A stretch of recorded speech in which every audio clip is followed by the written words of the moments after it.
There's been a lot of talk since GTA 6 was announced, with rumors flying all over. But hey, here's a rundown of confirmed stuff like vehicles, items, weapons, and features for the game. Now, the official release of the game is still a good few years away. Rockstar Games is really putting in the work to make this game top-notch. But thanks to a leak, we've got some inside info. We're talking cars, new physics, main characters like Lucia and Jason, map locations, a massive open world, tons of stuff to do in-game, and a bunch of weapons you'll get to use. We've also learned about better AI for non-player characters, some RPG elements, and cool new gameplay features. All this has got the gaming community buzzing about what GTA 6 will bring when it finally drops. Let's dive into the primary video clips making rounds on social platforms, showcasing mission gameplay, and offering insights into Rockstar Games' vision for GTA 6. Among the widely shared footage is a mission featuring Lucia, the game's playable character, and a Latina protagonist attempting to rob Hank's Waffles, a diner. During this early test phase, the non-player characters lack distinct facial features and bear a dummy-like appearance, humorously dubbed in-game as such. By the way, I'm holding a monthly giveaway for a PlayStation 5.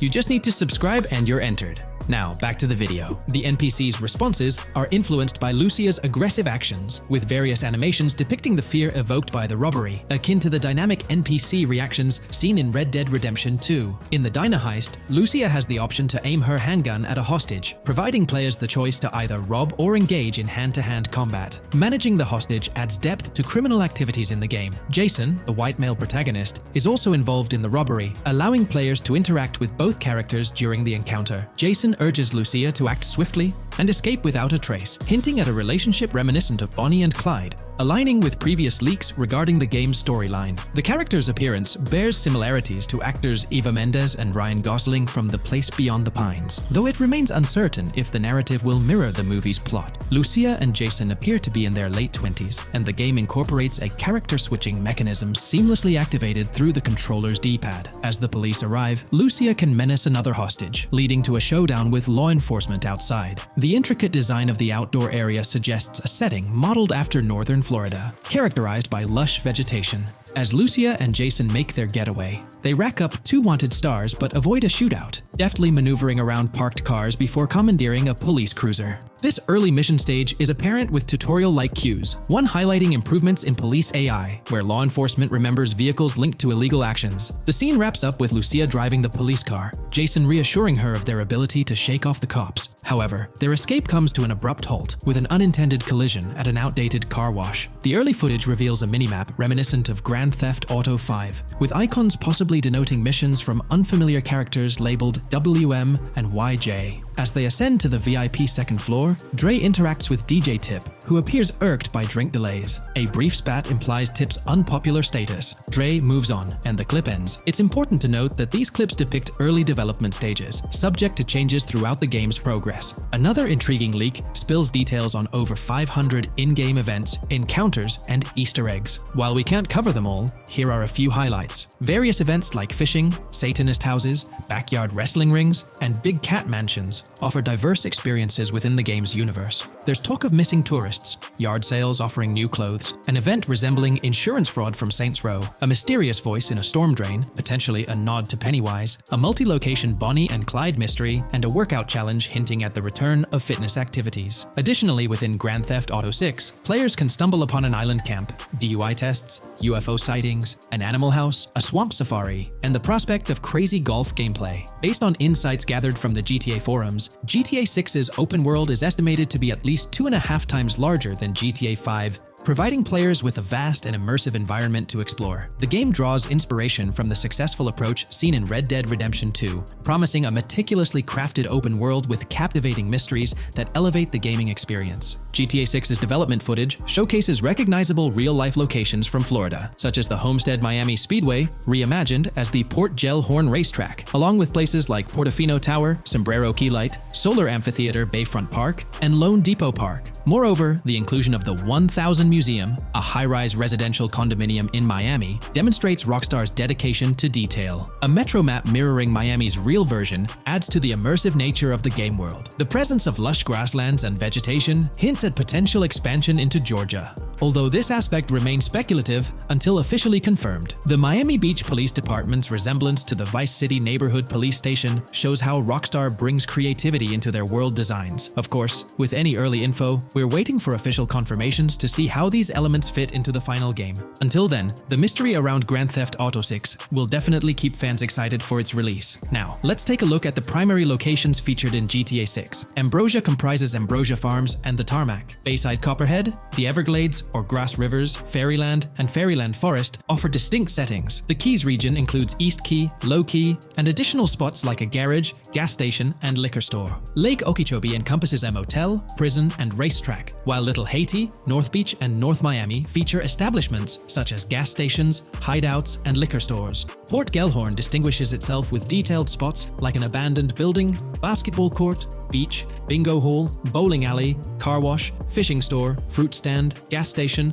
motel, pawn shop, police station, quick shop, raceway, soccer field, and more. Red Hill showcases a forest. South Beach offers a boardwalk, gym, hotel, Ocean Drive, and park, while South Miami Sundown includes a beach and tarmac. Vice Beach encompasses Vice City suburbs and Washington Beach. Miscellaneous locations such as an abandoned hotel, observatory, Fountain of Youth, homeless community, Malibu Club, Monument of Leonida, Redneck Yacht Club, Spaceship House, Underwater Research Facility, and Dinosaur World enrich the gaming world. Recent leaks from this week strongly suggest that Alexandra Christina Echevarri might be the voice behind Lucia in Grand Theft Auto 6. Her voice in a demo reel closely matches the leaked clips of Lucia's dialogues, hinting at her likely portrayal of the character. Throughout this breakdown, we've covered loads of info about Grand Theft Auto 6, diving into different aspects of the game. It was important to cover everything we know about the game so far, and while we're eagerly waiting for it, it might still be a couple of years before we get our hands on it. Let's kick off by highlighting some cool discoveries from the leaked clips, focusing on new features and gameplay details revealed. In one scene, Jason and his pals are chilling by an in-ground pool in a modest neighborhood, cracking jokes about a parody of social media called Life Invader. Their banter brings in playful references to Jay Norris's demise, showcasing that classic Grand Theft Auto humor fans love.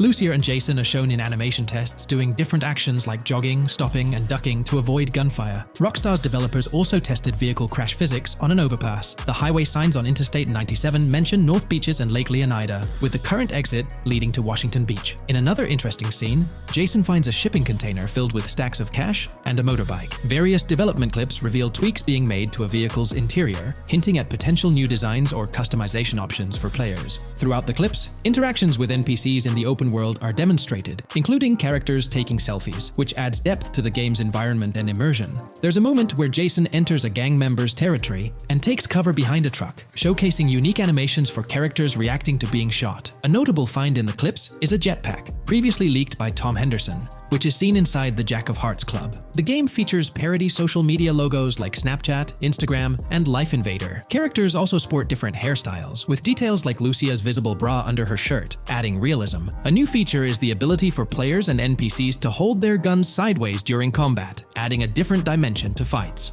Additionally, Jason is seen twirling his rifle in the air, while another character in a parking lot shoots at him with their pistol held sideways. The leaked clips also reveal early police AI testing, with NPCs showing better cover usage in shootouts. There's a scene where Jason holds up a diner worker with an assault rifle, and while there are dialogue options similar to Red Dead Redemption 2, they seem placeholder for now. Also, Jason's new ability to go prone is a fresh addition to the series. There's a scene in a thrift or antique shop that allows for robbery, potentially serving as a spot to sell stolen items, adding depth to the gameplay. Another feature borrowed from Red Dead Redemption 2 is the ability to pick up and carry bodies, which adds complexity to gameplay. Red Dead Redemption 2's influence can be seen in several other aspects of this game too. The game brings in several RPG elements, like managing food, drinks, sweat, fatigue, and even taming animals, giving players a deeper gameplay experience. References to mountain bike ramps and city bike rentals promise enjoyable cycling activities. The leaked clips mention a bunch of weapons, from firearms like pistols, shotguns, and rifles, to unusual ones like golf clubs, baseball bats, and crowbars. Players can also use equipment such as flashlights, binoculars,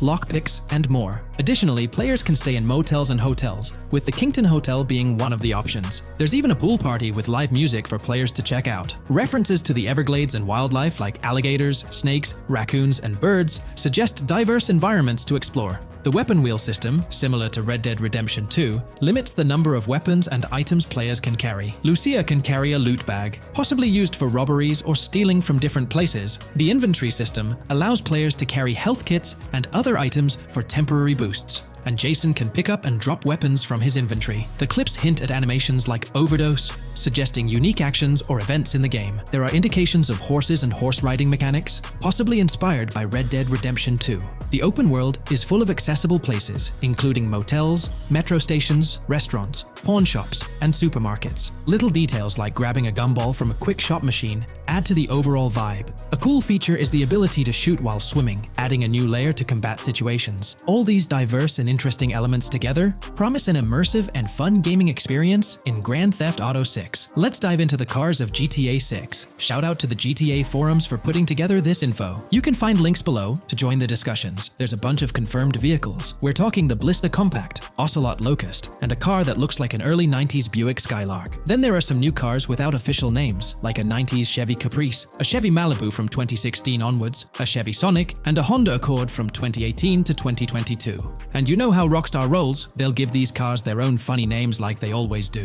There's more on the list too. Albany Primo, Benefactor Shafter LWB, a mix of Ford Explorer and Tahoe from the 90s or 2000s, a Toyota RAV4 from 2018 onwards with a mix of Lexus NX style, and a Mercedes Grill, Pegassi Tauros, a 1980s Jeep CJA Scrambler, a 5th Gen F150, a G20 conversion van, a Brute Camper, Vapid Speedo, HV Mixer, Metro Mover, D-Class Sheriff SUV, Mobatsu Sanchez Livery, Nagasaki Street Blazer, a 1970s Ford Ranchero, a 1971 Buick Estate, an Albany Emperor, D-Class Turbo Sabre, Yoga Classic, the Contender, and Sadler. Moreover, gamers can anticipate a range of vehicles in Grand Theft Auto 6, including the Slam Van pickup, Bobcat XL, an updated Regina, Alpha, Gauntlet Classic, Moonbeam Helion, Boxville Go Postal, an unidentified Albany vehicle drawing inspiration from a 1959-60 Cadillac, a Rebel, an unknown Asian sedan, a Ferrazzi or Feroci, Baller, Novak,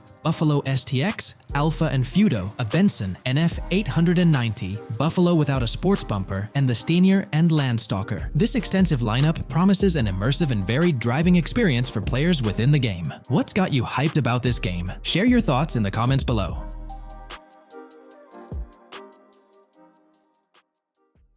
Today's video dives into the NPC AI patent, focusing on virtual navigation in Grand Theft Auto 6. This patent sheds light on the intricacies of in-game traffic, promising a heightened level of realism compared to previous iterations. We'll explore the notable enhancements Rockstar has implemented, creating a more sophisticated system that elevates the gaming experience. By examining various sources, we aim to provide a comprehensive overview of this navigation system, offering insights into what Rockstar has in store for NPC navigation in GTA 6. Let's delve into the details of this intriguing patent. System and method for virtual navigation in a gaming environment. Let's break down this patent for a moment. Essentially, it gives us insight into how non-playable characters operate within the game environment. They explain that NPCs' actions are controlled through artificial intelligence, allowing for real-time decision-making based on preset algorithms. In many systems, this is achieved through nodes and links, where each node contains important data that influences NPC movement. For example, in a game involving vehicles, this data could include factors like vehicle speed, lane width, road type, and number of lanes. Now, these nodes are essentially waypoints that NPCs follow to navigate from one point to another. In simpler sections of the road, these nodes might be connected linearly, guiding NPCs straightforwardly. But in more complex areas like junctions, the nodes become more intricate. Take a basic intersection, for instance. A vehicle approaching it would have several exit options, leading to a branching network of nodes.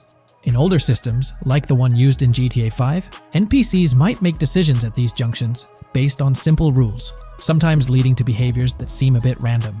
However, this conventional method has its limitations, especially when it comes to handling various factors like weather conditions, changing lanes, parking cars, or anticipating road exits.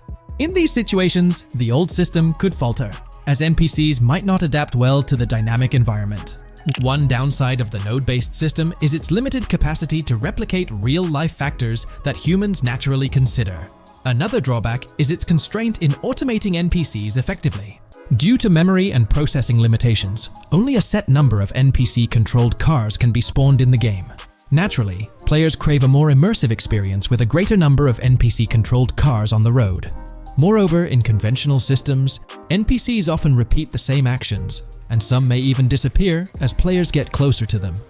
Additionally, in GTA 5, the system relies on local traffic avoidance for NPCs to steer clear of collisions. This means that NPCs continuously scan their immediate surroundings each frame for any obstacles like vehicles, pedestrians, or objects. Using a front-facing polygon, they gather data about the road layout and calculate the optimal steering angle to dodge obstacles or stay on the road. It's worth noting that this process occurs independently for each frame, without any reference to previous frames.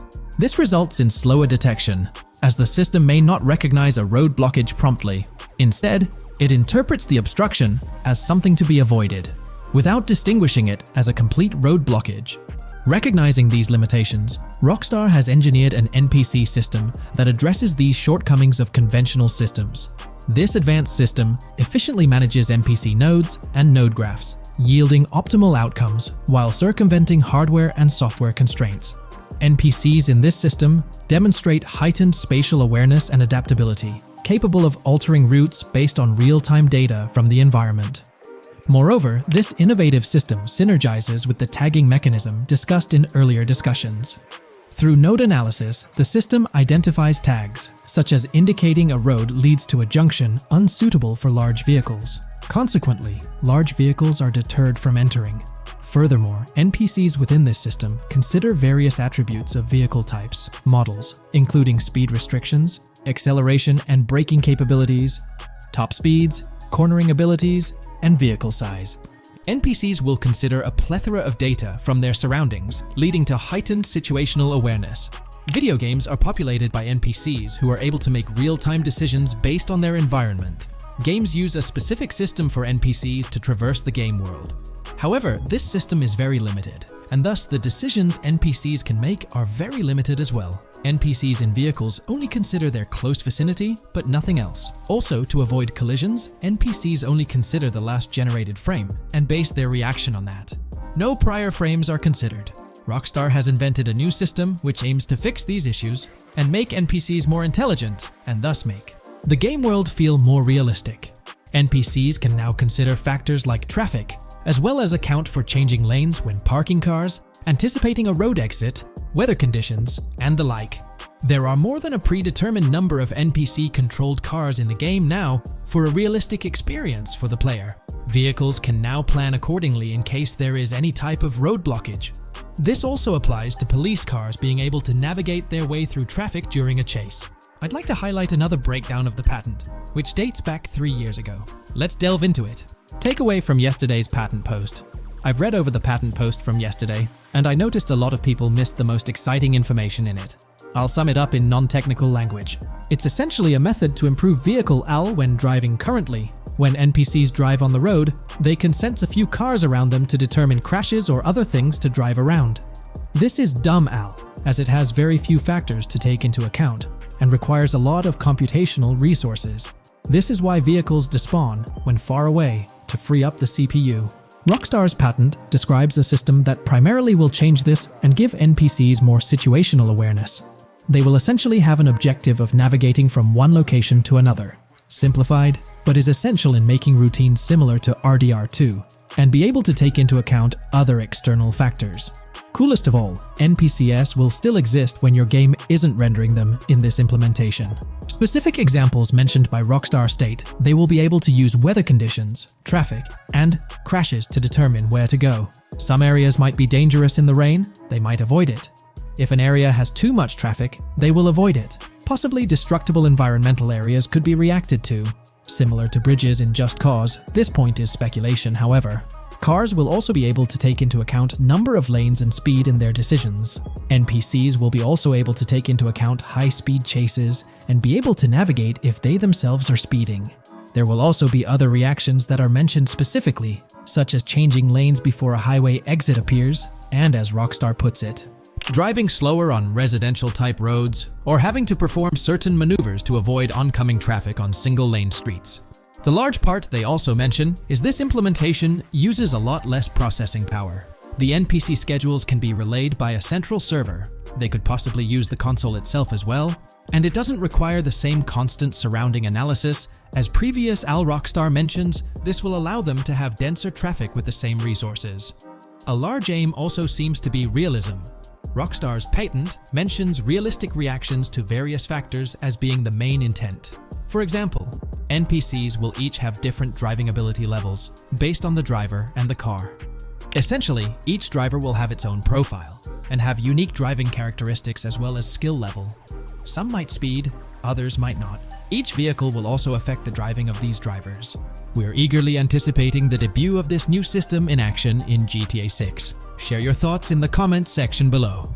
GTA 6 has been announced, and it's caused a whole bunch of rumors to swirl around. We've got a list of stuff that's actually confirmed for the game, so let's dive in. Now, the game isn't coming out anytime soon. Rockstar Games is still working hard on it, but thanks to some leaks, we've got some inside info on what to expect. We're talking vehicles, game physics, and the main characters, Lucia and Jason. Plus, we've got details on the map, the huge open world, activities, and all the weapons you can play with. There's also a bunch of cool stuff going on with NPC AI, RPG elements, and some new gameplay features. People are pretty hyped about all this, and they're chatting up a storm about what GTA 6 is going to be like. Now let's check out the vehicles in the game. The GTA forums did a solid job gathering this info, so shout out to them. So we've got confirmed vehicles like the Blista Compact, Ocelot Locust, and something that looks like a 90s Buick Skylark. By the way, I'm holding a monthly giveaway for a PlayStation 5. You just need to subscribe and you're entered. Now, back to the video. There are a bunch of other cars too, without official names, like a 90s Chevy Caprice, a 2016 present Chevy Malibu, a Chevy Sonic, and a 2018 to 2022 Honda Accord. Rockstar usually gives these cars funny names. Other rides include the Albany Primo, Benefactor Shafter LWB, something that's like a mix of Ford Explorer and Tahoe from the 90s or 2000s, a 2018 present Toyota RAV4, with Lexus NX vibes and a Mercedes grille, the Pegassi Tauros, a 1980s Jeep CJA Scrambler, a 5th Gen F150, a G20 conversion van, a Brute Camper, a Vapid Speedo, HY Mixer, Metro Mover, D-Class Sheriff SUV, Mobatsu Sanchez Livery, Nagasaki Street Blazer, a 1970s Ford Ranchero, a 1971 Buick Estate, an Albany Emperor, D-Class Turbo Sabre, Yoga Classic, the Contender, and Sadler. And don't forget the Slam Van Pickup, Bobcat XL, an updated Regina, Alpha, Gauntlet Classic, Moonbeam Helion, Boxville Go Postal, an unknown Albany car that's based on a 1959-60 Cadillac, a Rebel, some Asian sedan, Ferrari or Feroci, Baller, Novak, Buffalo STX, Alpha and Feudo, a Benson, NF 890, Buffalo with no sports bumper, and the Stanier and Landstalker. With all these vehicles, GTA 6 is going to be quite the ride. Now let's talk about some gameplay clips making the rounds on social media. They give us a sneak peek at missions and what Rockstar is up to. One clip shows Lucia, our main character, trying to rob a place called Hank's Waffles, a diner. In this early test, the non-player characters look kinda generic and are jokingly called dummies in the game. The NPCs react to Lucia's aggressive moves, and their animations show they're pretty freaked out, kind of like what we saw in Red Dead Redemption 2. During the robbery, Lucia can aim her gun at a hostage, giving you the choice to rob or have a face-off. Taking a hostage adds some spice to the crime. Jason, the other protagonist, is there too, and you can interact with both characters during the heist. Jason pushes Lucia to hurry up and make a clean getaway, hinting at a Bonnie and Clyde style partnership, which lines up with earlier leaks about the game's story. People are even saying that Lucia and Jason look like Eva Mendes and Ryan Gosling from the Place Beyond the Pines movie, but we're not sure if the game's story will follow a similar path. Lucia and Jason look like they're in their late 20s. You can switch between them in the game using the controller's D-pad. When the cops show up, Lucia can threaten another hostage, and it leads to a face-off with the police outside. The outdoor area looks like it's inspired by northern Florida with all the greenery. While trying to escape, Lucia and Jason rack up 2 wanted stars, but instead of a shootout, they skillfully maneuver through parked cars and hijack a police cruiser. You can tell it's an early part of the game from the tutorial-like prompts, including one about the police getting smarter and remembering cars involved in crimes. The clip ends with Lucia driving off in the stolen police car, and Jason assures her they can shake the cops. But their getaway ends ends with an accidental crash at an old car wash. In the next mission, Jason and Lucia hit up a strip club called Jack of Hearts and run into Dre, who's chatting with another lady. Dre talks about his music dreams and hints at someone named Boopy. During this chat, we get messages from two new contacts, Billy and RB Shaw, through a WhatsApp parody. The early footage shows a minimap that looks like the one in GTA 5, with icons that probably stand for missions from characters labeled WM and YJ. As they head up to the VIP second floor,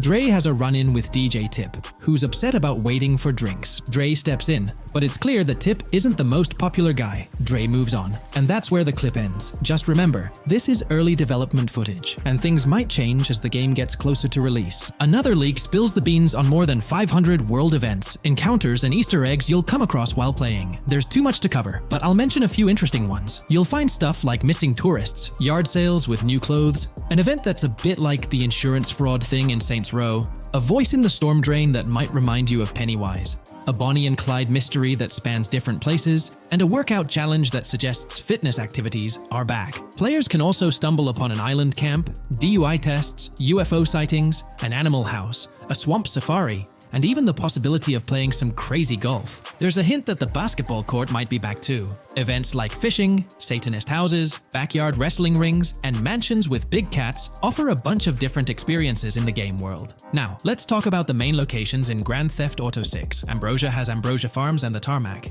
Bayside Copperhead, the Everglades or Grass Rivers, Fairyland and Fairyland Forest offer different environments. The Keys region includes places like East Key, Low Key, and spots like a garage, gas station, and liquor store. Lake Okeechobee has a motel, prison, and racetrack, while Little Haiti, North Beach, and North Miami come with places like gas stations, hideouts, and liquor stores. Port Gellhorn offers a variety of spots to explore, like an abandoned building, basketball court, beach, bingo hall, bowling alley, car wash, fishing store, fruit stand, gas station, motel, pawn shop, police station, quick shop, raceway, soccer field, and trailer park. Red Hill has a forest, South Beach features a boardwalk, gym, hotel, Ocean Drive, and park. South Miami Sundown includes a beach and tarmac, and Vice Beach covers Vice City suburbs and Washington Beach. There are also other interesting places like an abandoned hotel, observatory, Fountain of Youth, homeless community, Malibu Club, Monument of Leonida, Redneck Yacht Club, Spaceship House, underwater research facility, and Dinosaur World. According to info from the GTA forums, Grand Theft Auto 6's open world is estimated to be at least 2.5 times the size of GTA 5 ES, giving players a massive world to explore. The game seems to take cues from the successful approach in Red Dead Redemption 2, promising a well-designed open world with intriguing mysteries. We've spotted some real-life Florida locations in GTA 6's development footage, like the Homestead Miami Speedway turned into the Port Gellhorn racetrack, and recognizable places such as Portofino Tower, Sombrero Key Light, Solar Amphitheater Bayfront Park, and Lone Depot Park. Even the 1000 Museum, a high-rise condo in Miami, is in the game, showing Rockstar's attention to detail. A metro map that's a match for Miami's real one suggests a deep immersion in the game world. The lush landscapes and greenery might hint at a move into Georgia, but that's just speculation until we get official word. Details like the Vice City Neighborhood Police Department resembling the Miami Beach Police Department show Rockstar's creativity and world design. As always, we're waiting for official announcements to see how all these elements come together in the final game. Until then, the mystery of Grand Theft Auto 6 keeps fans excited. There's a recent leak suggesting that Alexandra Christina Echevarri could be the voice behind Lucia in Grand Theft Auto 6. Her voice from a demo reel seems to match up with Lucia's leaked dialogue. We've covered a ton of info about Grand Theft Auto 6, from gameplay details to new features. It's important to remember that the game might still be a couple of years away from release, so we'll have to be patient. Now, let's dig into some interesting findings from the leaked clips. We see Jason and his pals hanging out by an in-ground pool in a lower-income neighborhood, cracking jokes about a parody of social media called Life Invader.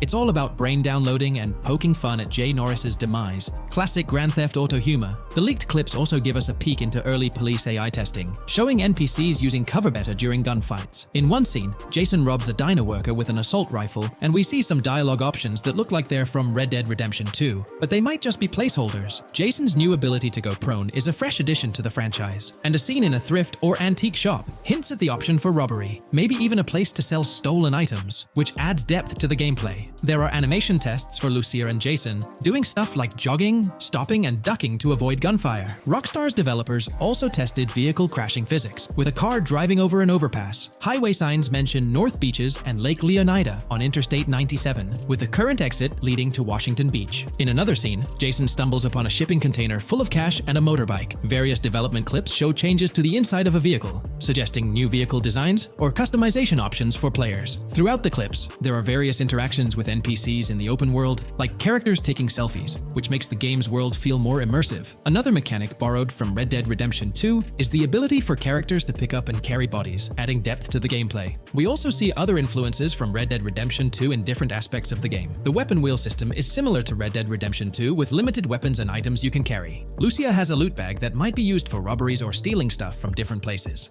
The inventory system lets players hang on to health kits and other items for temporary buffs, and Jason can pick up and drop weapons from his inventory. In one scene, Jason enters a gang member's territory and takes cover behind a truck, and we see unique animations for characters reacting to getting shot. There's a mention of a jetpack that was previously leaked by Tom Henderson, and it's inside the Jack of Hearts Club. The game includes parody logos for social media like Snapchat, Instagram, and Life Invader. Characters have different hairstyles, and there are realistic details, like Lucia's bra showing under her shirt. Here's all the information we've managed to gather about Grand Theft Auto 6 so far. Dedicated fans have compiled a 60-page document that meticulously covers every new feature revealed in last year's leaks. These features have been officially confirmed by Rockstar Games, as they originate from the footage Rockstar themselves acknowledged as part of Grand Theft Auto 6. Keep in mind that the game is still in development, so some details might evolve. However, as of now, these are the features you can expect to find in the game. If you're interested in delving into the full document, you can find a link in the description, but bear in mind that it's quite an extensive read, so we'll break it down for you. Let's begin by discussing the game engine. Euphoria physics has undergone adjustments, and improvements have been made to the ragdoll physics and overall game physics compared to GTA 5. Additionally, Grand Theft Auto 6 will incorporate lighting and skybox systems similar to those seen in Red Dead Redemption 2. This means you can anticipate enhancements like volumetric clouds and better lighting, which mark a significant leap forward, even compared to Red Dead 2. One notable detail from the leaks is the presence of heavy fog, a feature not prominently seen in GTA 5, except for snowy conditions. Advanced weather systems will play a more prominent role in GTA 6, adding depth and immersion to the game world. As for characters, we already have insights into several individuals set to appear in the game. While Jason and Lucia are the main protagonists, the leaks have revealed the existence of other characters. These include Dre, not to be confused with Dr. Dre, Sam, a friend of Dre, Kai Wyman, Zach R.B. Shaw, and several others like Vicky, Iris, Shanice, and YJ. It's quite astonishing that we even have details about their heights. Lucia stands at 5 feet 3 inches, while Jason measures 6 feet 1 inch tall. By the way, I'm holding a monthly giveaway for a PlayStation 5. You just need to subscribe and you're entered. Now, back to the video. We've also got details on 3 different gangs set to make an appearance in Vice City: Sand for Sand, a Haitian gang, the Guardia Brothers, and the Far-Right Militia. Moving on to tools and items, the list is quite extensive. You can expect to find an autodialer, binoculars, immobilizer bypass, a color tool, painkillers, a pool cue, trauma kits, a golf driver, various food and drink items, a golf putter, a USB drive, a golf iron, a crowbar, a golf wedge, a torch, a Slim Jim, a tracker jammer, a duffel bag for stashing your loot, cigarettes, and a backpack, again for storing your loot. When it comes to weaponry, the leaks confirm several options: a rocket launcher, an assault rifle, a baseball bat, a polymer pistol, a knife, a bolt-action sniper rifle, a Molotov cocktail, a spear gun, which is intriguing, a smoke grenade, a compact SMG, a flashbang, a micro SMG, a hunter sniper rifle, a heavy machine gun, an auto rifle, and a pump-action shotgun. The weapon wheel system will be divided into 3 sections: weapons, equipment, and gear. This setup is reminiscent of Red Dead Redemption 2, where you had access to your weapons, items, and horse all in one interface. Notably, we've seen glimpses of the ability to hold different weapons in each hand, and there's an additional quick item inventory in the bottom left corner of your screen. In a video clip, we observed an NPC firing at Jason, and shortly after, we noticed that Jason's health was low. A tip appeared on the left side of the screen, indicating, "You were injured. Your health will regenerate slowly. Open your weapon wheel and use a recovery item to replenish your health faster." Unlike GTA 5, where your health regenerated only up to 50%, in GTA 6, it seems that you may regenerate to full health naturally, albeit at a sluggish pace. However, if you want to expedite your healing process, you can employ a medical item. We've got confirmation on 7 open-world activities that will be available in the game. Currently, these activities include dice, golf, fishing, and races. Additionally, there's a van shipment activity, and in one of the videos, you can spot the spawning location for a delivery van event. This location is near the industrial area of Port Gellhorn, and it's noteworthy that there's a warning poster about security cameras in this area, suggesting the need for caution while attempting to rob the van. Now, regarding robberies, if you've seen the leaks, you might remember the Hank's Waffles robbery, which was quite impressive. Jason and Lucia took on the challenge of robbing this massive diner. In another clip, when Jason was entering a store for a robbery, it became apparent that he possessed an ability allowing him to see through walls. The leaks also mention events related to searching vehicle trunks for something valuable, or perhaps finding nothing at all. Moving on, there's another event type called deliveries mentioned, specific to Port Gellhorn. It's somewhat challenging to predict the exact nature of these events, but that's all the information we have for now. As for enterable buildings, Grand Theft Auto 6 is set to offer more opportunities for exploration. Confirmed locations you can enter include the Malibu Club, a pawn shop, the Jack of Hearts, supermarkets, bars, restaurants, apartments, and laundries. Now, let's discuss multiplayer. In the leaked files, we did come across one multiplayer clip, and in the bottom left corner of the screen, it displayed PL2 of 32, indicating that there were 2 players in the lobby out of a possible 32 slots. This mirrors the setup seen in Red Dead Online and GTA Online. While it's mentioned as 32 slots, it's worth noting that the player count is actually capped at 30, with 2 additional spots reserved for spectators. While hopes may be for larger lobbies in GTA 6, at least during this testing phase, they were exploring the feasibility of 30-player lobbies. Let's delve into collectibles in the game. During a scene in one of the clubs with Lucia, we can observe a developer placing a cardboard box on the ground. Notably, these boxes appear to be lootable, with a circle icon indicating their interactability. The debug text on this box reads, collectibles_car_pass, suggesting that these boxes will contain car part collectibles. Furthermore, there's mention of Wyman car parts boxed generic used, which has sparked speculation that players may collect car parts specifically for a character named Wyman. It's inferred that both Jason and Wyman share an interest in classic cars. Moving on, we've got collectible hats. In a video featuring Jason in an apartment, a developer is seen interacting with a hat labeled as an ambient collectible hat in the debug text. This implies that one of the ambient activities in the game will involve gathering various articles of clothing, which adds an intriguing layer to gameplay. Now there's a comprehensive list of brands featured in the game, which I won't read out individually, as many may not be of significant importance to the storyline. Instead, I'll display them on your screen for your reference. Feel free to pause the video if you'd like to take a closer look. Moreover, we have a list of confirmed animals in the game. As of now, the roster includes snakes, seagulls, skunks, raccoons, alligators, boars, wading birds, squirrels, southern leopard frogs, crayfish, lizards, skunk apes, pigeons, opossums, and whales.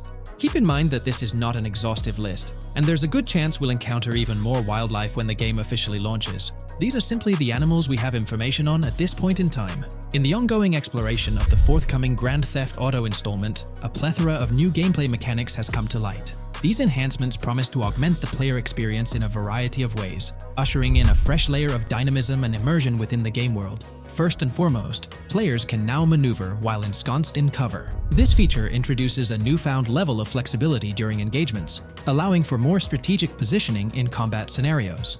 Additionally, the ability to assume a prone position, a feature conspicuously absent in previous iterations of the game, adds an exciting dimension to gameplay, affording players the capacity to lie flat on the ground, potentially enhancing stealth and tactical maneuvers. Furthermore, the inclusion of loot bags offers a means to store surplus items, expanding inventory management options. An interesting addition is the capability to both drop and retrieve weapons, affording players greater adaptability in response to evolving circumstances.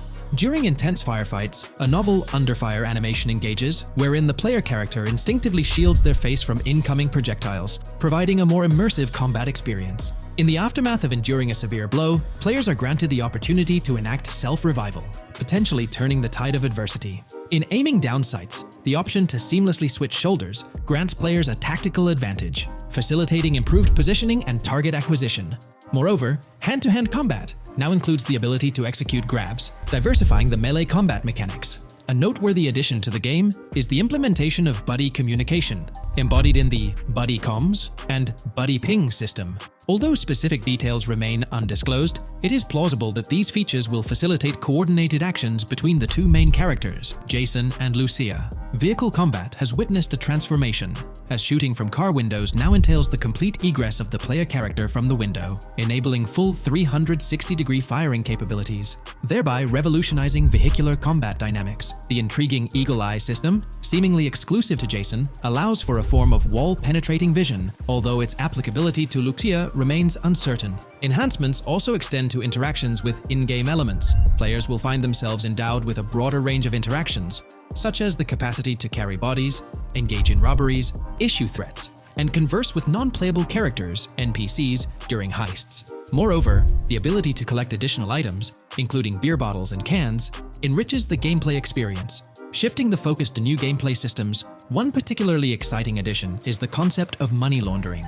During the Hank's Waffles robbery, an icon associated with the car wash property, a washing machine adorned with a $sign, has been identified as indicative of money laundering. This suggests that players may have the opportunity to purchase specific types of businesses with the intent of laundering illicit funds in the single-player mode. Moreover, the inclusion of fences introduces a layer of illegal commerce within the game. These fences serve as intermediaries for players to sell illegal items, providing a means to offload contraband and potentially profit from illicit endeavors. The inclusion of hacking mechanics is confirmed to some extent in the game. Lucia is equipped with a set of intriguing tools, including a tracker jammer, immobilizer bypass, USB drive, and an auto dialer. As of now, it remains unconfirmed whether Jason will also have access to these items. Historical leaks from a few years ago hinted that Lucia would be the designated hacker, so the extent of hacking abilities for each character awaits further clarification.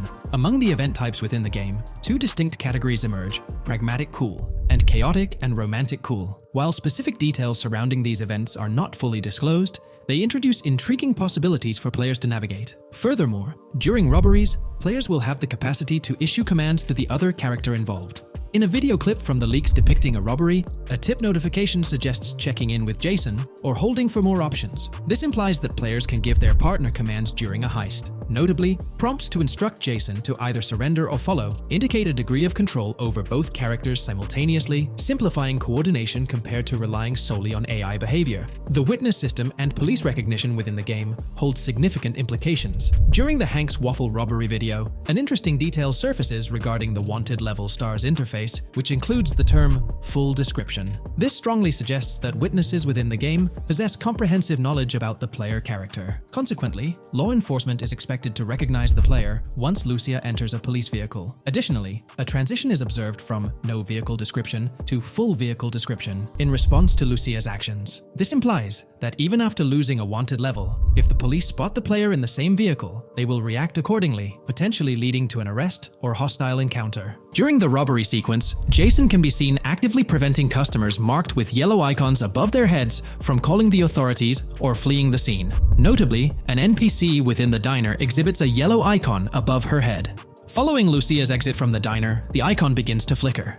Subsequently, as Lucia approaches a police car surrounded by law enforcement, the icon shifts to red. The female NPC then departs from the diner, making eye contact with Lucia before hastening away. These developments underscore the sophistication of NPC interactions, presenting a notable advancement in the game's artificial intelligence systems. The prospect of item sharing between the characters Jason and Lucia is on the horizon. A notable example emerges from a video clip where Jason pilfers items from containers, opting to retain some while distributing others. This cooperative element extends to the unlocking of doors and gates, exemplified in a video featuring Jason within the Sand for Sand area, which, if you recall, is the moniker of a gang in GTA 6. In this particular clip, Jason stealthily maneuvers past a red truck, revealing a door from an import garage building bearing the descriptor "door panel locked" in its debug text. In juxtaposition, a gate within the same clip indicates "door unlocked," signifying the necessity of unlocking specific access points. Subsequently, we delve into an extensive catalog of new features, commencing with an upgraded AI system.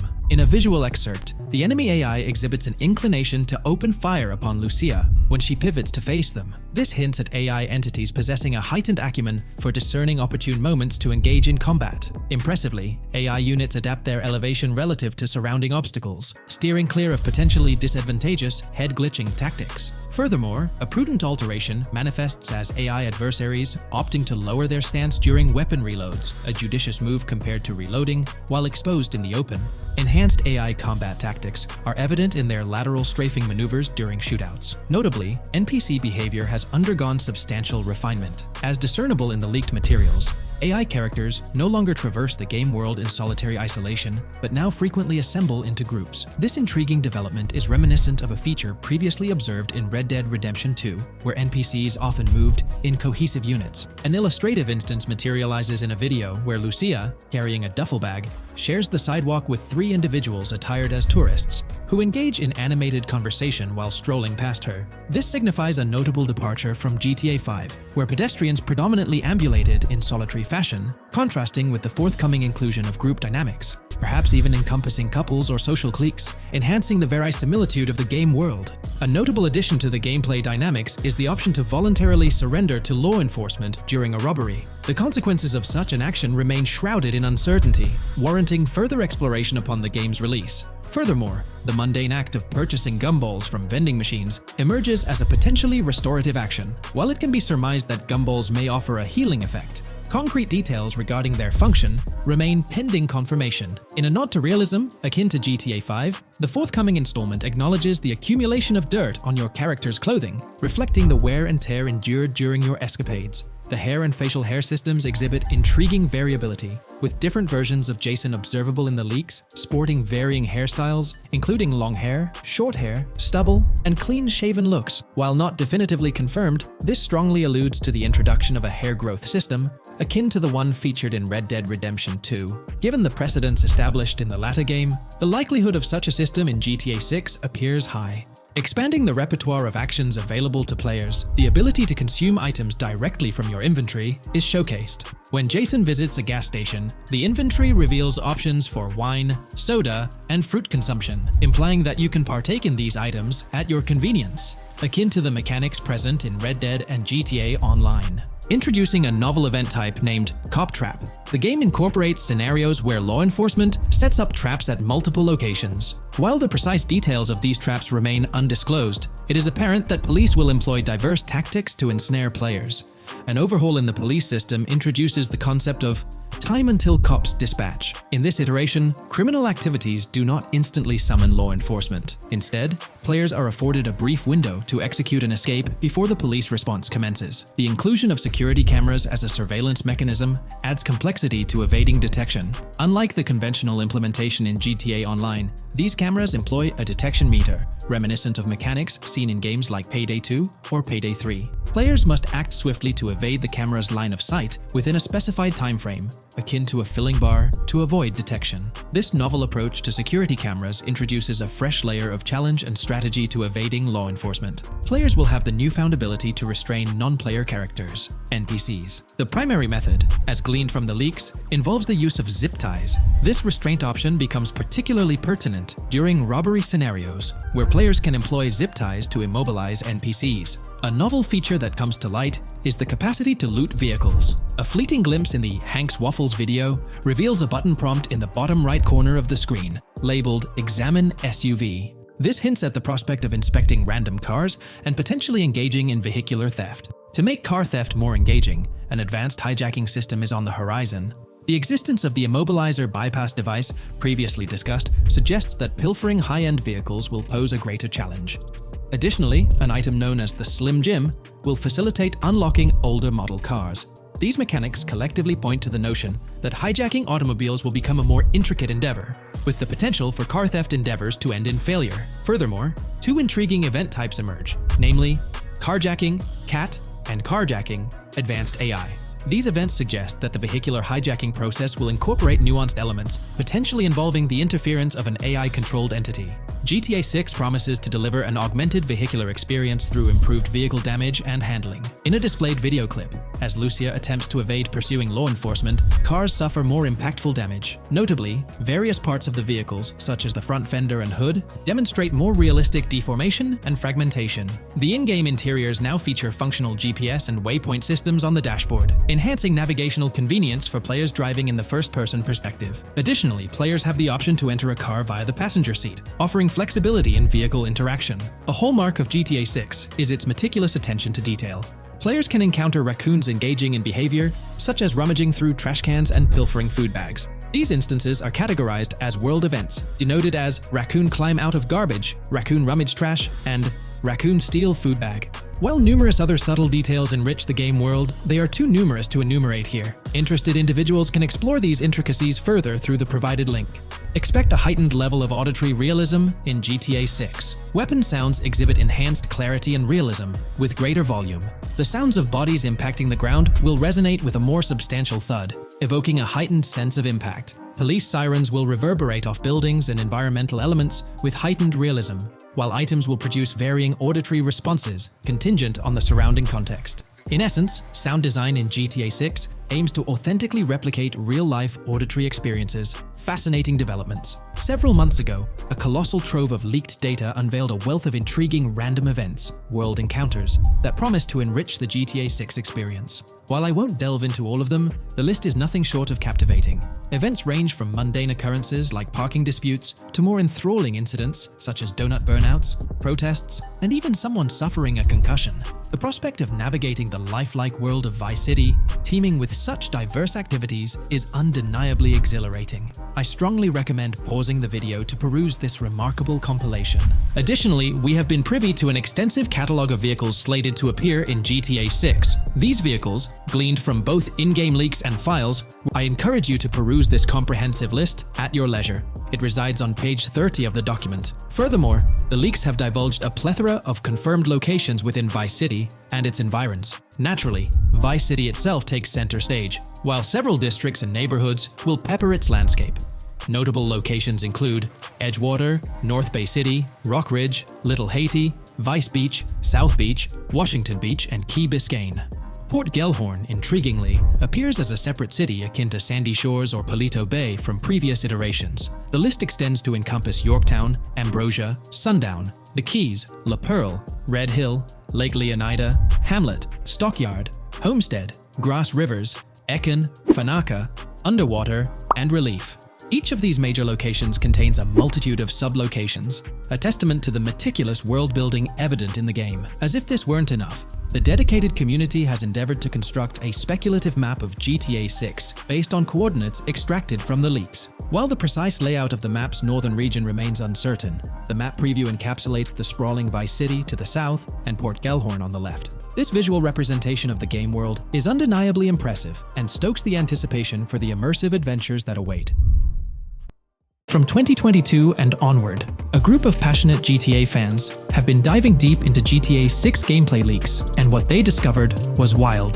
Their mission? They're trying to map out the entire landscape of GTA 6 before Rockstar Games even releases the official game. And guess what? They're actually making some serious headway. This is all about the ongoing GTA 6 mapping project. So, how did this whole endeavor start anyway? It's an interesting story that not many folks are aware of. You see, there was a similar craze back when GTA 5 was announced. Back in 2011, a group of dedicated fans took it upon themselves to predict and sketch out the layout of GTA 5's terrain. How did they do this? By meticulously analyzing every single trailer that Rockstar Games dropped in the year leading up to the game's eventual release in 2013. The surprising part? When the game finally hit the shelves, a substantial chunk of what these fans had mapped out turned out to be surprisingly accurate. Sure, there were a few locations that were a bit inaccurate, like the military base being off and the dam placed in the wrong spot. Also, there were some variations in the overall shape of San Andreas, but considering they solely relied on Rockstar's official footage and had put in 2 years of work, their accuracy was pretty commendable. Now imagine this, if they could pull off that level of detail with just the trailers, think about what these enthusiasts could achieve with the leaked, under-the-radar stuff that slipped out prematurely. Plus, add in an extra year of combing through details and data. This mapping project is being led by a user called Dupzor, who is the project manager of this whole thing. On September 18th, 2022, when a massive leak dropped over 90 minutes of GTA 6 footage, the map enthusiasts went into full gear. While I can't exactly showcase the leaked content here, what really sparked the interest of the community were the coordinates embedded within the developer's HUD. These sneaky numbers revealed the exact whereabouts of the player concerning the game map. And let me tell you, GTA 6 fans wasted no time diving into this goldmine of information. With these coordinates in hand, the community went Sherlock Holmes mode, meticulously mapping out the game's terrain and identifying key locations. For instance, in one intriguing clip from the leaks, Lucia and Jason were caught in the act, robbing what seemed to be a Waffle House. This incident was marked by a simple white dot on their evolving map project. But it wasn't just a random dot, it was a significant clue. By cross-referencing the coordinates provided in this clip with other glimpses from the leaked footage, they managed to calculate the spatial relationships between different spots showcased in the leaks. This detective work allowed them to gauge distances and plot out the relative positioning of these places within the game world. However, it didn't stop there. The community didn't solely rely on leaked footage. They combined their detective skills with the official trailer, and using a blend of educated guesses and hard data, endeavored to include every conceivable road, building, and landmark featured in the GTA 6 map. The goal? To create a comprehensive and accurate representation of the game's virtual world based on all available tidbits of information. It's a fascinating process that demonstrates the dedication and passion of gaming communities in piecing together the puzzle of what to expect in GTA 6. Since the leaks hit, the GTA community has been on a mission, working tirelessly to piece together the game's map. Their focus has mainly been on sketching out the main areas, the cities, towns, and key landmarks. It's been quite a collective effort, with everyone trying to contribute and fill in the blanks based on whatever clues they could find. Then, the trailer dropped, and it was a whole new ball game. Among all the fast cars and flashy scenes, Rockstar slipped in a subtle surprise for the observant fans. After a few days of dissecting the trailer frame by frame, someone spotted it, a tiny image hidden in the bottom right corner of the ending screen. And guess what? It looked like a map snippet. Naturally, the community went into full detective mode. They put on their magnifying glasses and compared this mysterious map with the one they'd been building from the leaks. There were some similarities, especially with the layout of the right side and the presence of separate islands at the bottom, surrounded by water. But here's the catch. That image was pixelated to the max. It was like trying to figure out a puzzle with half the pieces missing. The lack of detail made it nearly impossible to confirm if it matched their map. This whole revelation sparked a heated debate among fans. Some folks started wondering if Rockstar deliberately threw this low-res map nugget to mess with their heads. Could it be that Rockstar is messing with the community, leading the GTA 6 mapping project into the wrong path? It's pretty odd for Rockstar to include this map, as it was deliberately placed. When it comes to safeguarding the details of their upcoming games, Rockstar is notoriously tight-lipped. So, when those leaks dropped in 2022, it really threw a spanner in the works for the company. It's kind of a déjà vu situation, considering a similar thing happened back when GTA 5 was in the spotlight.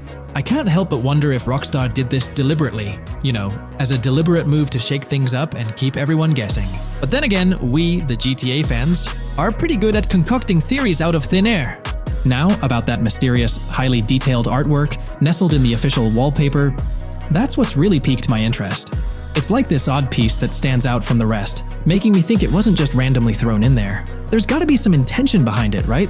The big question swirling around is whether it's a sly misdirection or a subtle clue for the savvy gamers. But honestly, we won't get any answers until the game hits the shelves, or maybe, if we're lucky, after another sneak peek in a new trailer. The GTA 6 mapping community dove headfirst into dissecting this artwork, but truth be told, there wasn't much to work with. So, they've been sticking to the stuff they can actually confirm. Oh, and those maps floating around, especially the ones from IGN and PC Gamer, they're more like creative interpretations. Think of them as speculative mock-ups cooked up by the mapping community based on their hunches and educated guesses. There's a whole lot of imagination at play there, but none of it has received the official stamp of confirmation. The GTA 6 mapping project might not be dropping any bombshells about unknown locations in the game, especially considering how the gameplay leaks already spilled quite a bit on what's in store. Now, the heart of this community effort lies in the finer details. They're all about pinning down the exact spots where these landmarks and locations are going to be placed within the game's vast world.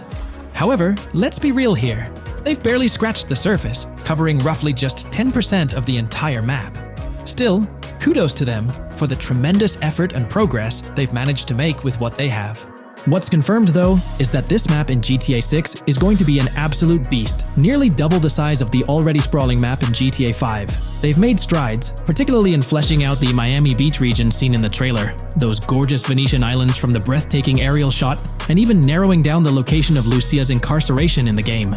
Looking ahead, this ongoing commitment over the coming years will gradually unveil more insights into what we can anticipate from the GTA 6 map. The anticipation is real, and it's fascinating to witness how this mapping endeavor will continue to shape our expectations for GTA 6. Looking at the timeline, it's pretty clear that both the completion of the project and the release of GTA 6 are still a considerable number of years down the road. But let me tell you, the dedication and hard work displayed by this community are nothing short of remarkable. Honestly, they deserve way more recognition for what they're doing. If you're keen on staying updated with the latest progress, or even lending a hand to this endeavor, I strongly recommend hopping onto the GTA 6 Mapping Community Discord. You'll find the link in the description below. These individuals have a monumental task ahead of them. But you know what? It's an incredibly intriguing project. Back in the days before GTA 5, I didn't even know something like this was happening behind the scenes.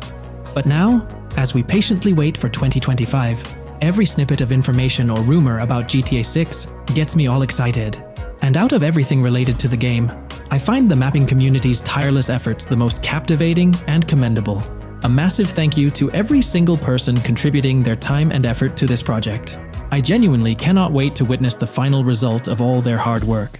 In today's video, we're delving into the character creation aspect of Grand Theft Auto 6 and exploring how in-game NPCs will be generated. We'll take a look at a recent patent filed by T2 Interactive, the parent company of Rockstar Games, which sheds light on the character creation process within the world of GTA 6. The patent reveals details about a new system developed by Rockstar Games, designed to streamline character creation and leverage the capabilities of current generation consoles more effectively. As game worlds grow in size and complexity, filling them with diverse and compelling characters and environments becomes increasingly challenging. Artists are tasked with creating every individual in-game object, from characters to buildings and interiors. As these worlds expand, the computational and design efforts required also increase.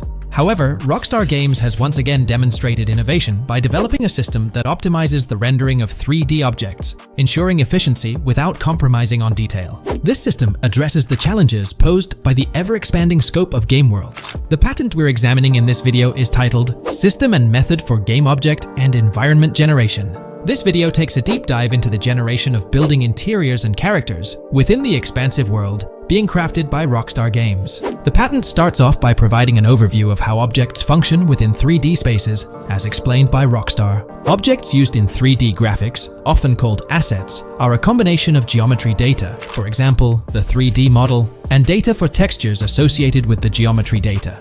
An asset may be formed of one object, or it may be a composite object made from a combination of objects. The objects that form a composite object may in different contexts be used as independent assets unrelated to the composite object, or they may always be used as a subset of a larger object. They've provided an intro to how 3D objects function in games, aiming to help us grasp the workings of their latest invention. Persons of skill in the art will recognize that many different sorts of assets, such as vehicles, can be made from collections of subcomponents. For example, one aspect of the game might require a room, say a dining room. That entire dining room could be considered one game asset, but it will likely be created from several other assets, such as a table, chairs, dishes, glasses, wallpaper, flooring, etc. The glasses and chairs are independent of the larger dining room asset. As another example, a virtual person in the game, such a background character in a scene, would also be an asset. A person asset might be made up of a number of interchangeable objects, such as legs, a torso, arms, a head, etc. Because the person is made up of interchangeable objects, a variety of different persona sets can be made by mixing and matching different constituent parts. But a body part like a torso might always be used as a subpart of a larger body object. Prior art systems generally include libraries of game assets.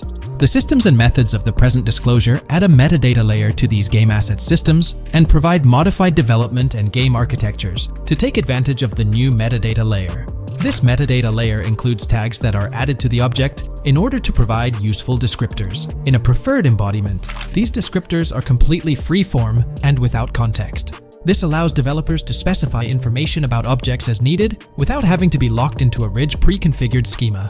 Rockstar's new system introduces an additional metadata layer and utilizes tags for enhanced functionality. In the next section, they provide examples illustrating how this tagging system will operate. For instance, characters and virtual beings within the game world will be assigned tags like skinny, chubby, average, attractive, ugly, young, old, and so on. They explained that this tagging system won't just apply to the 3D models or textures alone, but to the entire object package, which includes the model and its associated textures. Essentially, every aspect of a particular character will be tagged. For example, skin textures for elderly characters will be tagged as old, while arms and torsos for heavier characters will be tagged as chubby. They also list other tag examples provided by Rockstar, such as sporty, hipster, emo, preppy, nerdy, luxury, basic, new, worn out, business, and formal. Moreover, each component can have its own tag, and there can even be collections of assets with tags. Furthermore, they explain that all these assets can be stored on servers for easy developer access via an application programming interface (API). Additionally, these assets can be stored in various formats like XML, limited text, binary encoding, relational databases, and others, depending on the developer's proficiency. The systems and methods of the present disclosure further advantageously use the metadata via a rule set layer that uses the metadata to increase the speed and efficiency of game rendering, world or scene creation, game script execution, and rendering fidelity. In particular, the rule set allows designers to add context to the tags and to control their use by setting rules for the asset usage and the asset's interaction with the game and other objects. These rules are unrestricted and can be used to provide a wide variety of different capabilities and restrictions for objects. Let's take a look at how these tags will be put into action. For instance, if a jacket object is created, a tag like additional top garment can be assigned to it. Then, during gameplay, certain rules might search for this specific tag to identify objects like jackets. Furthermore, in a cold setting, the character's health stat may decrease at a slower rate because the character stays warm with the additional top garment. Moreover, the additional top garment tag could enhance rendering efficiency. For instance, if a character wears a shirt underneath a jacket, the shirt occupies memory space. Since the shirt is mostly covered by the jacket, Rockstar plans to replace the full shirt with a smaller texture, only containing the visible parts under the jacket, thus conserving memory. The combination of tags and the rule set can also be used advantageously for procedural generation of game objects and environments. For example, a game scene could be created in a game script by calling assets based on tags, rather than calling the assets explicitly. For example, if the game scene called for virtual characters in a movie theater, the game designer could simply specify a need for predetermined X number of characters with casual dress. If the designer wanted a sci-fi movie playing at the theater, it might also call for a higher percentage than normal of characters tagged nerdy. The metadata rule set interface would interpret these general instructions at game runtime to randomly generate virtual characters fulfilling those needs. Additionally, this system offers increased efficiency. For instance, the entire character object doesn't need to be packaged before streaming to the GPU for processing. Instead, they can be generated directly on the GPU using existing model and texture assets. Of course, Rockstar aims to utilize as many preloaded GPU textures as possible, while maintaining a realistic variety in the scene. Moreover, this system allows them to control the number of preloaded textures used in a scene. For instance, more textures can be preloaded for complex scenes and fewer for simpler ones. The goal of this video is to provide an overview of the key aspects of this new system, so I won't delve into every example described in the patent. Turning to the details of the specified metadata, in a particularly advantageous embodiment, the following metadata is included for each model and texture: IDs, property tags, match tags, randomization restrictions, expression data, and optimization data. While this selection of metadata has been found advantageous, different groupings and subsets of these tags can be mixed and matched as needed to accomplish particular design goals without departing from the spirit and advantages of the present disclosed inventions. The uses, embodiments, and benefits of each of these fields are described as follows. These elements constitute the metadata, and while I won't delve into each one individually, they essentially represent the various tagging methods Rockstar employs to organize models and textures. These tags facilitate accurate and efficient filtering and sorting of assets within the virtual world. I trust this video provided you with an understanding of the tagging system Rockstar has devised. I'm personally excited about the potential for greater NPC variety in this vast world. Feel free to share your thoughts in the comments below. The GTA 6 community has just found some major clues left by Rockstar Games, and it was under our nose the whole time. GTA 6's Trailer 1 revealed a ton of new things about the game off the bat, But recently, there's been even more developments that show off the GTA 6 main character story, Lucia. We learn a bunch of new things about her background, so if you're not interested in potential spoilers, this may not be the video for you. This information is directly from Rockstar Games, so this is the real deal. So getting into the details of Lucia's jail cell, let's focus on those newspaper clippings. I'll do my best to zoom in and enhance the image, but there are two distinct white clippings with black text. One of them appears to have a portrait, and I can only speculate that it might resemble a modern-day wanted poster. This could be showcasing the story of Lucia's alleged crime, accompanied by an image like a visual representation of what she's accused of. It's almost akin to a wanted picture that you'd find in a newspaper. This phenomenon isn't unheard of in real life. When people do something noteworthy or newsworthy, it's not uncommon for them to keep a record of it, like an article, and put it up on their wall as a sort of memento. It's like a snapshot of a moment in their life, even if it involves legal trouble. So Lucia might be preserving this particular newspaper clipping as a piece of her history, whether it's for sentimental reasons or perhaps as a reminder of the circumstances that led to her incarceration. Now let's broaden the scope a bit and draw comparisons to previous GTA protagonists. Take Michael DeSanta, for instance. His mansion has family photos on the walls. Franklin Clinton's house features similar personal touches. Even Trevor Phillips, in his trailer, has pictures that tell a story about his life. It's not just confined to the HD era. Even in the 3D era games, characters had their own way of leaving traces of their lives in their living spaces. This inclination to personalized living spaces is fascinating. In Lucia's case, the jail cell is an unexpected canvas for her personal story. It makes you wonder about her background, the choices she made, and the events that led her to that cell. Exploring these details could give us a deeper understanding of who she is and why she's in the predicament we find her in. Considering Lucia's attachment to those newspaper clippings, it raises interesting questions about her attitude towards her crimes. Perhaps she finds a sense of pride, or even enjoys the bit of notoriety or fame she's garnered from her actions. Keeping those clippings might be her way of cherishing the attention or recognition she's received. The prospect of spending a substantial amount of time in prison also suggests that it could involve more than just a brief cutscene, but potentially a series of missions within the jail environment.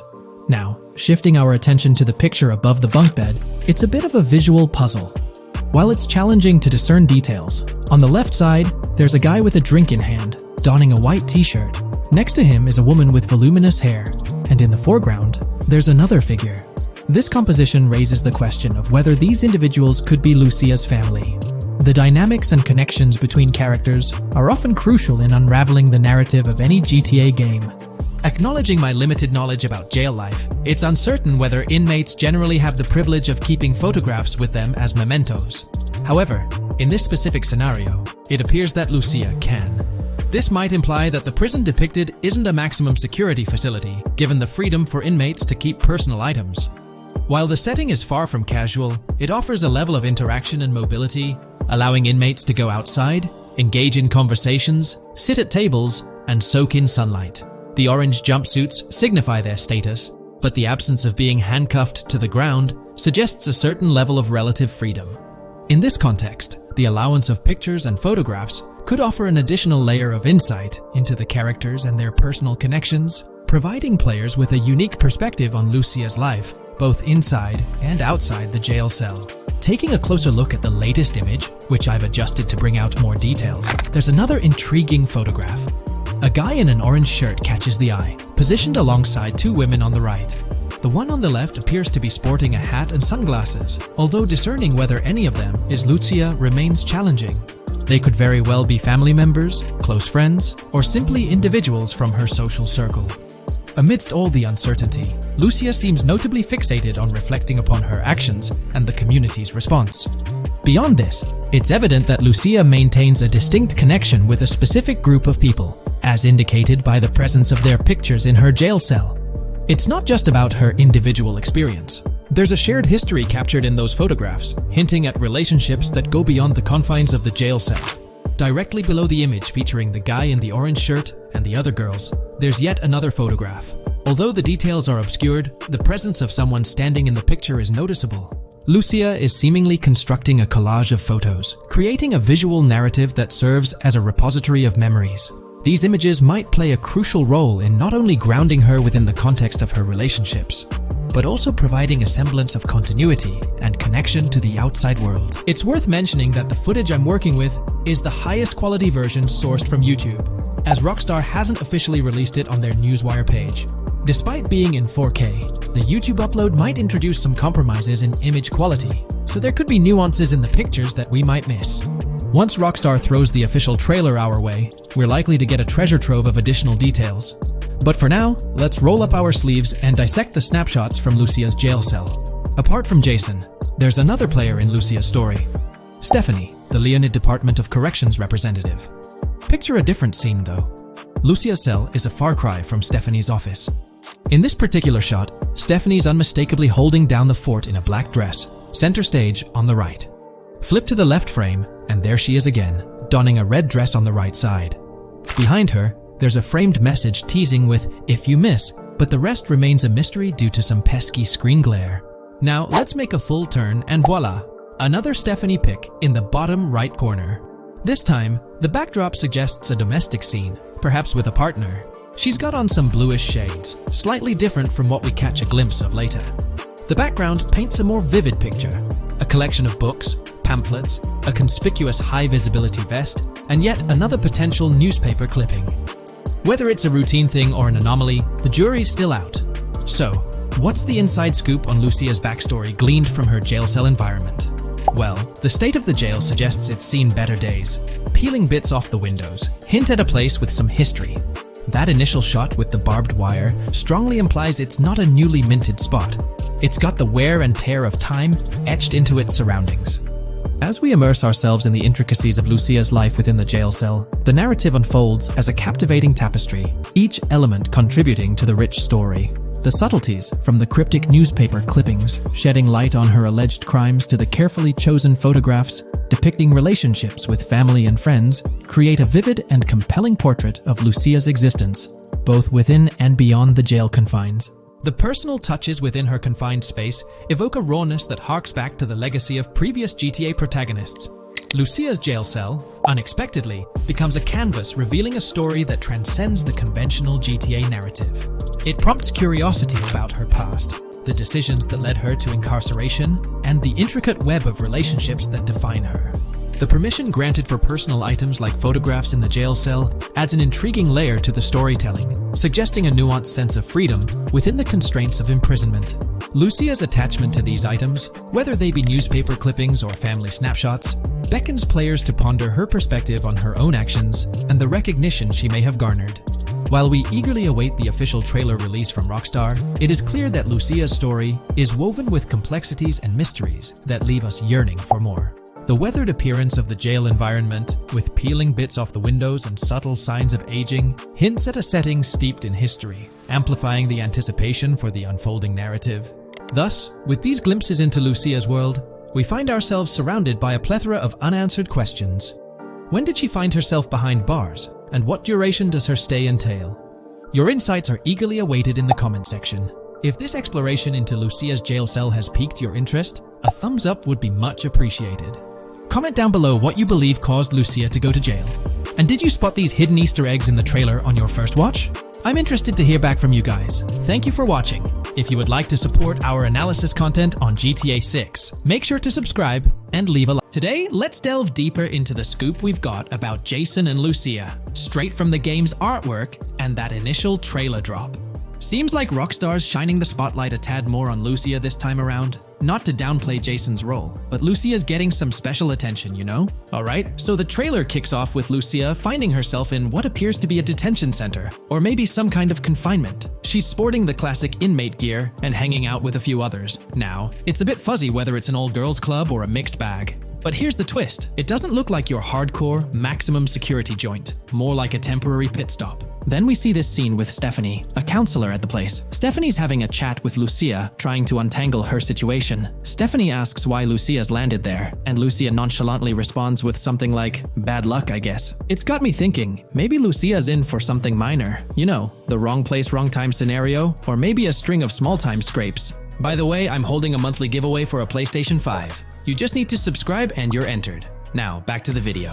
So, Lucia's starting off in a bit of a pickle, but I'm itching to see how the story unfolds, how she got caught up in this mess in the first place. Rockstar's got us all on the edge of our seats with this setup, and I can't wait to see what twists and turns are in store for these characters. Taking a closer peek at Lucia in this clip, she doesn't strike me as too old or hardcore, you know? Surprisingly, she's not all cuffed up or tightly restrained while having a chat with Stephanie, the counselor at this place. Stephanie's vibe doesn't scream in danger while talking to Lucia, so maybe her time in jail isn't as intense as we might think. So, Lucia's got a date with jail at some point. But yeah, she's not gonna be stuck in there forever, that's for sure. Let's shift gears to this artwork Rockstar's thrown at us. In that pic, Lucia's flaunting an ankle monitor. Now that's the kind of thing they slap on you when you're out but not really free. It's like they're keeping tabs on you, making sure you stick to a certain area, like your home turf or maybe a specific part of town as set by the powers that be. Now let's dive into some wild speculation on how this whole ankle monitor deal might mix things up in the gameplay. Imagine navigating the game with that kind of electronic ball and chain. It's gotta influence how Lucia moves around or what she can get into. Maybe it restricts her to certain zones or forces her to lay low in certain situations. The possibilities are buzzing around my head. It's like a marker that says she's out of the big house, but under some major watch. You see, when you've got one of those strapped on, it's like a 24/7 reminder that you're under strict scrutiny. It's like a digital leash telling you, hey, no funny business or else.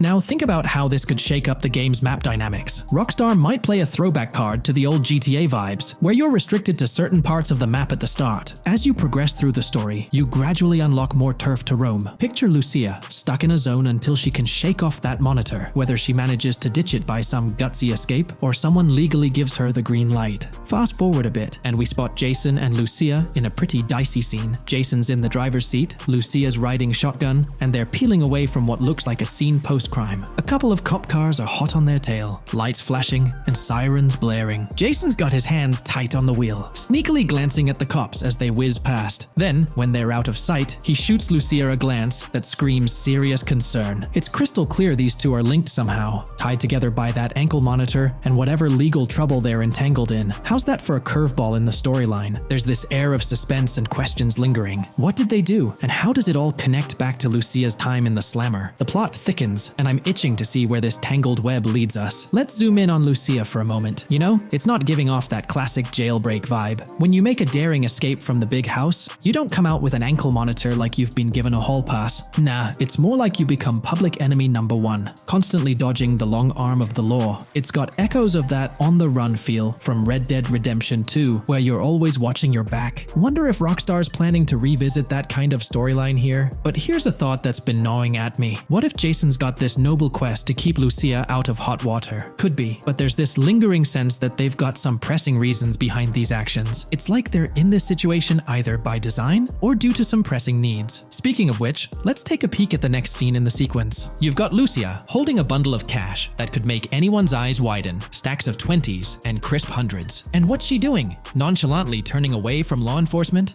It's like we're getting a glimpse into the aftermath of a successful heist. And then there's this sight, both of them, dressed up with bandanas and masks, keeping their identities under wraps as they bolt out of what seems to be a rundown corner store situated in the middle of nowhere. There's this air of confidence about them, but choosing a low-profile place like this hints at something. They're not doing this for kicks. No, it's like they're in dire need of funds. Now let's talk about Jason's wheels. It's not some flashy top-of-the-line ride like you'd expect from Michael DeSanta's swanky tailgater in GTA 5. Nope, Jason's driving an older model, something more modest. It gives off this vibe that they might not be swimming in cash. The whole picture seems to paint a story of urgency. Lucia's holding a stash of cash, they're hitting a low-key spot, and Jason's not cruising around in luxury. It's like they're pushed into a corner, perhaps strapped for cash, and pushed into some tough choices. There's definitely more to this tale than meets the eye. Let's dive into Jason and Lucia's ride. They're cruising around, making these slick turns and slides. It doesn't seem like they're trying to dodge cops. You can even hear Lucia kinda squeal. She's gripping the car's side in a way that screams thrill ride. Looks like they've got a pretty upbeat and tight relationship. They're heading towards a motel. And guess what? Surprise, surprise, they're more than just partners in crime. Yup, Jason and Lucia are romantically involved. Now, Rockstar's not laying it all out for us, but you can pretty much read between the lines. Now, let's dissect this trust business. Feels like Rockstar's planting seeds for the storyline's ending. Trust can either be kept intact or shattered, right? It's like a pivotal point in a tale of two partners in crime. Maybe they'll face a dilemma where they have to choose between both making it out alive or going for a massive score, but someone doesn't make it to the finish line. Trust seems to be the crux of it all. And here's the kicker, the final scene. They kick open the door of this corner store, all confident, guns out, ready to hit the jackpot. The story concludes on that note. Now, let's switch lanes and talk about the trailer's song choice, Tom Petty's Love Is a Long Road. Interestingly, there's a tweet from Tom Petty's account expressing gratitude for having their song featured in GTA 6's first trailer. The song itself talks about the struggles of maintaining a relationship, how it's not a smooth ride, but worth the effort. So, GTA 6 might just be more than a crime tale. It's shaping up to be a love and trust story. I think Rockstar's aiming for their twist on a Bonnie and Clyde vibe with Jason and Lucia. That's pretty much all the scoop we got about them in the Grand Theft Auto 6 trailer. They didn't spill much, but we kinda got a glimpse into their journey, the hurdles they face, and this theme of trust that seems to run deep in their story. There's this one scene where it looks like they're gaining some traction in their journey. Jason's driving, Lucia's standing up in the passenger seat, and some paparazzi or somebody's snapping their pics. Seems like they've leveled up from their clothes to the car they're driving. So, at some point in the story, they might hit some highs. But knowing how these stories go, it could all come crashing down by the end. So, that's pretty much the lowdown on Jason and Lucia, our main characters in GTA 6. Can't wait to dig into their stories more. What do you folks reckon the GTA 6 plot's gonna be like? Which character are you stoked to play? Drop your thoughts in the comments below. And hey, if you like this video, a thumbs up would be cool. Hit that subscribe button if you're new here and want to stay updated on all things GTA 6. Don't forget to ring that notification bell too. The release of the GTA 6 trailer in 2023 has sent shockwaves of excitement across the gaming community.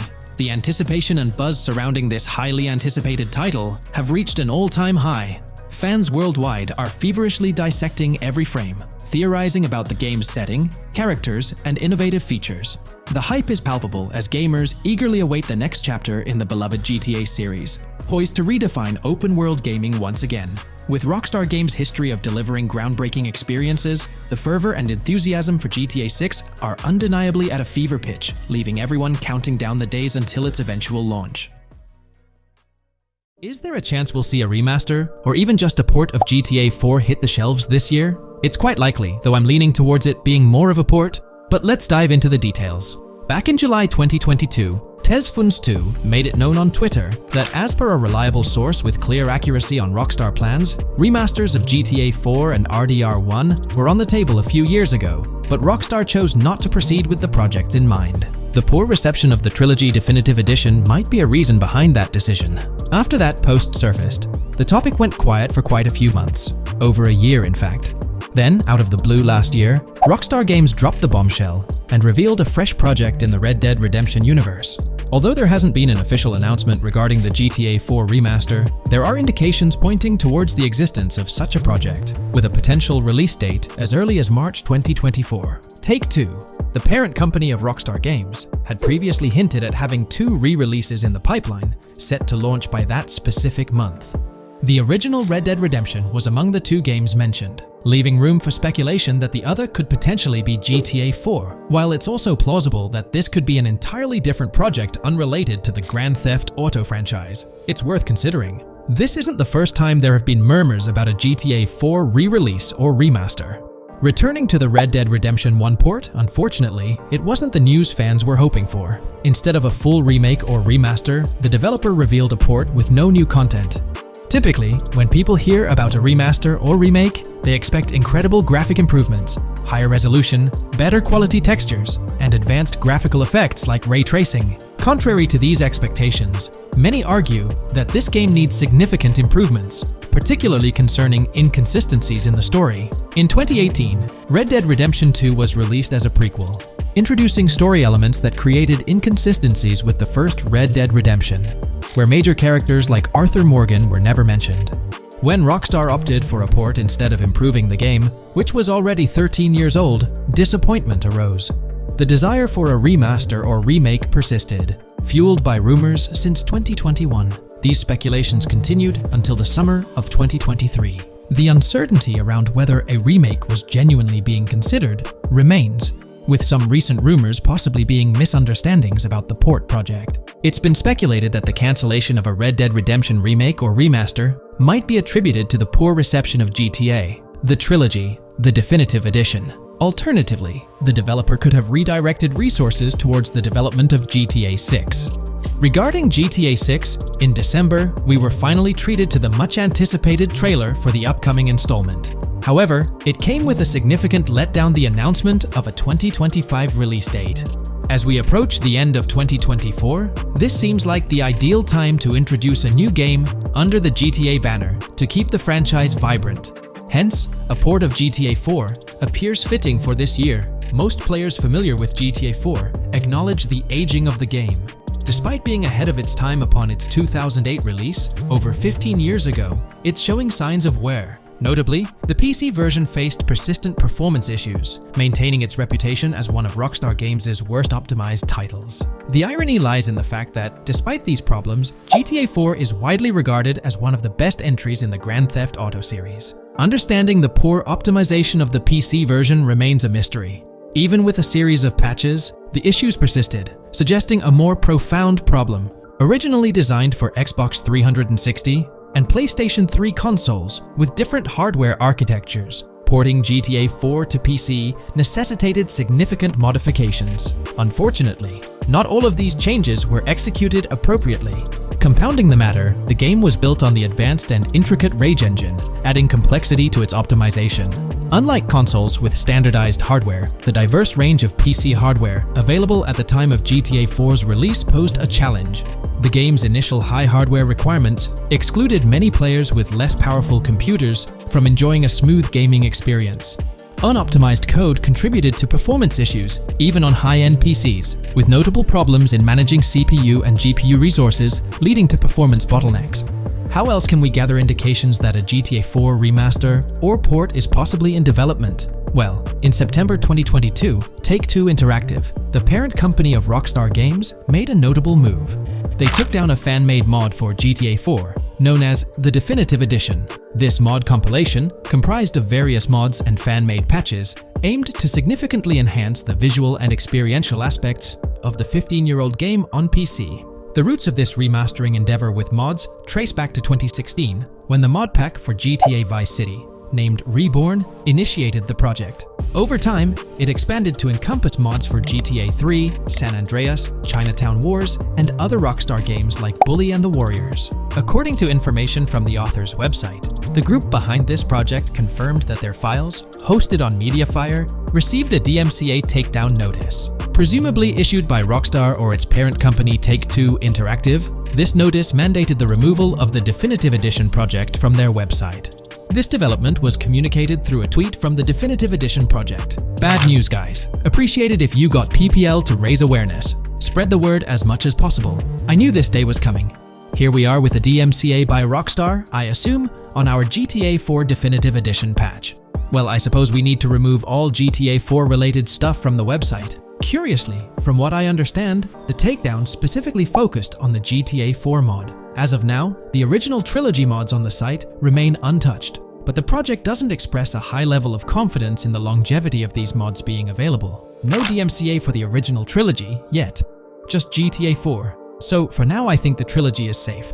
Just enjoy it when you still can, they wrote. This isn't the initial instance of Take-Two Interactive taking action against mods. Their track record indicates a protective stance towards their intellectual properties. They've previously taken down mods before, a practice observed prior to the unveiling of their own Definitive Edition for the original GTA trilogy. Despite its problematic release, that project proved to be financially successful. Many in the gaming community express a desire for Rockstar Games to follow suit and release a remastered version of GTA 4. Similar to what the studio accomplished with the trilogy. Xbox One, Series X and S users currently enjoy the luxury of playing GTA 4 through backward compatibility. However, this isn't the case for PS4 and PS5 users. Should Rockstar opt not only for re-release support, but also for substantial changes to the game, there are certain aspects of GTA 4 that could benefit from improvement. First and foremost, graphics are an apparent focal point, a common aspect of remasters to enhance the visual experience. It's worth noting that beyond the expected graphical upgrades, GTA 4 might require more nuanced improvements. One aspect that garnered criticism was the peculiar yellow filter present in the original game, making everything appear dull. This yellow tint, a characteristic of the late 2000s and 2010s, was often disparaged when employed in video games. For an open-world game like GTA 4, many argue that this filter made little sense. Various graphics mods for the PC version, such as the Ice Enhancer 4, have demonstrated that Liberty City can maintain its gritty atmosphere without this filter. For a glimpse of what a GTA 4 remaster could potentially achieve, the Ice Enhancer 4 graphics mod offers an illustrative example. Developed over several years by the skilled modder Bikini, this fan-made graphics overhaul aimed to elevate the game's visual experience well beyond its original state. On the flip side, individuals who have a fondness for the original yellow filter in the game may not find favor with this mod. If Rockstar opts to stay faithful to the original and preserve the color scheme, it would still be beneficial to update the environmental textures. Over time, these textures have aged considerably, featuring a noticeably low resolution that now appears outdated. Moving on, one of the most memorable aspects of GTA 4 is the recurring scenario where Roman calls Nico to go bowling. Nico, it's your cousin. You want to shoot some pool? Roman, I can't talk now. Damn! This feature, while often considered a source of humor, can be somewhat bothersome. Nico's friends frequently reaching out for social activities can prove distracting, especially during critical missions or while immersed in the exploration of the open world. Rejecting these calls actually decreases your relationship with that friend, impacting specific benefits they offer. GTA 5 addressed this issue by making interactions with friends more user-friendly, introducing new activities to engage in. Incorporating similar friend activities in a remastered version of GTA 4 would be a positive and welcome addition. Another area of improvement is clothing and customization. The clothing options for Nico in GTA 4 are quite limited. Notably, the game lacks the iconic fingerless gloves seen in promotional art and trailers. A remaster could rectify this, especially considering the community's disappointment over their absence. Additionally, though hairstyles were planned, they were not included in the final game, as evidenced by the presence of barbershops in the game files. A remaster could enhance clothing options and introduce hairstyle changes, mirroring the customization available in GTA Online. Unlike GTA San Andreas or GTA 5, GTA 4 lacks car customization features. Players can only randomly change their vehicle's primary color at a pay and spray. While this might not have been a significant issue in earlier titles like GTA 3 or Vice City, it does feel like an oversight in a more modern title like GTA 4. A remaster could bring in more extensive vehicle customization options. Given the central role of vehicles in the Grand Theft Auto games, enhancing customization not only adds depth but also makes the gaming experience more immersive. In fact, acquiring new and rare cars is often considered the most appealing aspect of GTA Online, and a remaster could significantly enhance the appeal of GTA 4 through this single feature alone. While Rockstar Games has been dedicating their efforts to newer projects, it's intriguing to observe that GTA 4 hasn't been entirely neglected by them. Surprisingly, the game has received updates, albeit sporadically, even years after its initial release in 2008. A notable recent update, released in 2023, caught many fans off guard. This update primarily focused on security, aiming to safeguard the game's source code from potential leaks. It's interesting to reflect on the context surrounding this security update. Since Rockstar Games removed the multiplayer aspects of the GTA 4 Complete Edition on Steam and their launcher in March 2020, the need for such security measures raises questions. Without active official multiplayer components, this move appears to be a proactive response to a prior security breach. In that incident, a hacker infiltrated Rockstar's security system, leaking pre-alpha version footage of the highly anticipated GTA 6. While Rockstar's immediate focus is on bringing GTA 6 to fruition, the possibility of a GTA 4 remaster isn't entirely dismissed. There's a genuine belief that something related to GTA 4 is in the works this year. If not, the prospect remains open for the future, potentially after the release of GTA 6. The year 2028 marks the 20th anniversary of GTA 4, presenting a considerable time frame. Although it involves patience, the wait could be worthwhile if Rockstar decides to give GTA 4 the remaster treatment it deserves. It's crucial to acknowledge the dynamic nature of the gaming industry, with Rockstar consistently pushing boundaries with each release. By the time a potential GTA 4 remaster materializes, we might witness a game that not only enhances the original but also leverages the latest advancements in gaming technology. Hey there, great news for GTA fans. GTA 6 is making some big changes to the series. We've got a load of interesting info about the game that you should definitely hear about. Just a heads up, the details we've got are from leaked online footage, but sorry, no links or showing it. Still, loads of cool stuff to share, like new animals, AI changes, RPG elements, and more. Let's dive in. Fact 1: interactions with NPCs are getting way cooler. You'll have choices like threatening, robbing, shooting, or restraining them. Some missions will even have gesture-based actions, like Red Dead Redemption 2. Car damage is more realistic, and the insides are crazy detailed, with working dashboards. Fact 2. Let's talk weapons. GTA 6 is changing things up, taking a page from Red Dead Redemption 2. Instead of a big weapon wheel, you'll have slots for small firearms, melee weapons, rifles, and shotguns. No unlimited weapons, but you can drop and pick them up as you go. Fact 3. In the developmental phase, there was a sighting of Arthur Morgan's hat, though it's uncertain if this will make it to the final game. Players now have the option to surrender to the police during a robbery, which adds a thrilling twist. Police response time has been updated to feel more real, displaying a timer that varies based on the crime's severity. A murder, for instance, prompts a faster response than a robbery. The maximum wanted level is capped at 5 stars in GTA 6, and the possibility of a 6-star level seems improbable in the current gameplay being developed. By the way, I'm holding a monthly giveaway for a PlayStation 5. You just need to subscribe and you're entered. Now, back to the video. Fact 4. Police AI has significantly improved from the last game. Instead of rushing in blindly, they now exhibit more realistic and intelligent behavior. If you commit a crime and flee in a vehicle, cops will note the specific vehicle and license plate, making evading them more challenging. Fact 5. Let's talk about the strong emphasis on indoor locations in GTA 6. There's a bunch of different interiors to explore, like nightclubs, motels, hotels, restaurants, pawn shops, supermarkets, fast food joints, gun stores, shooting ranges, and the Vice City metro station. Plus, they've added working elevators for a more immersive feel. Interestingly, there's a risk of players getting banned from stores, which adds a twist. Fact 6. Moving on to the characters. GTA 6 introduces 2 protagonists, Jason, played by Brian Zampella, and Lucia, portrayed by Alexandra C. Echevarri, who happens to be the franchise's first playable female character. You can switch between them instantly. They're also a couple, drawing inspiration from Bonnie and Clyde. Fact 7. Clothing in the game behaves realistically. You can wear accessories like sunglasses, watches, wristbands, and hats in different ways. The detail is pretty cool, with sweat, dirt, and wrinkles adding to the realism. Fact 8. GTA 6, internally dubbed Project Americas, had a codename during development, like GTA 5, called Rush, and Red Dead Redemption 2, Bonniere. Originally, the plan was for a bigger map covering North and South America, but changes in Rockstar's approach scaled it down. Still, it's shaping up to be a memorable experience with its features and locations. Fact 9.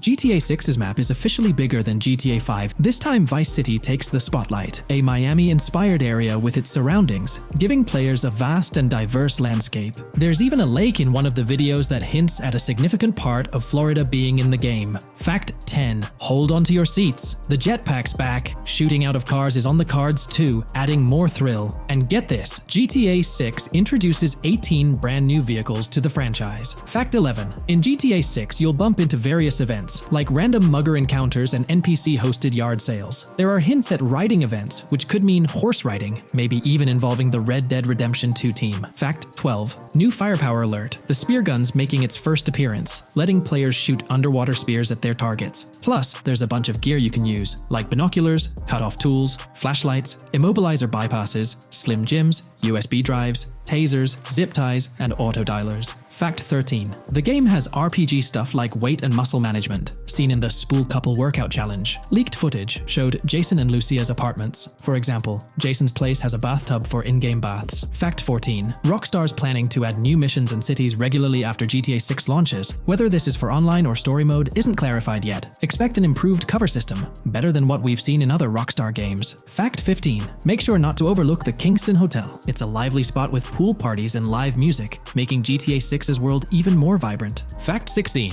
GTA 6 gets more interactive with working CCTV cameras that you can wreck. Be wary of cop traps, spots where cops wait to nab you, and be prepared for intense moments with dirty cop shakedown events. Fact 17. As part of the immersive feel, the game includes DUI sobriety tests, but it's unclear if they're for the player character or random NPCs. Rockstar's focus on detail shines, even with fully working gumball machines in the game. Fact 18.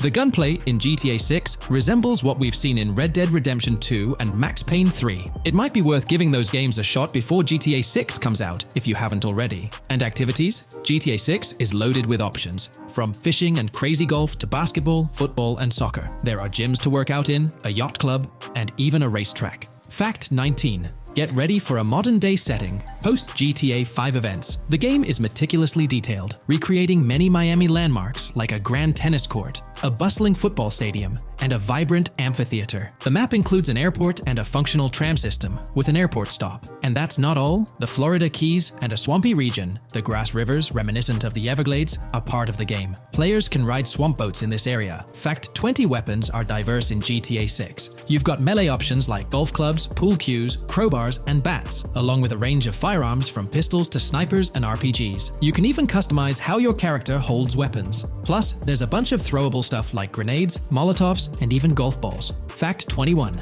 One major upgrade in GTA 6 is NPC behavior.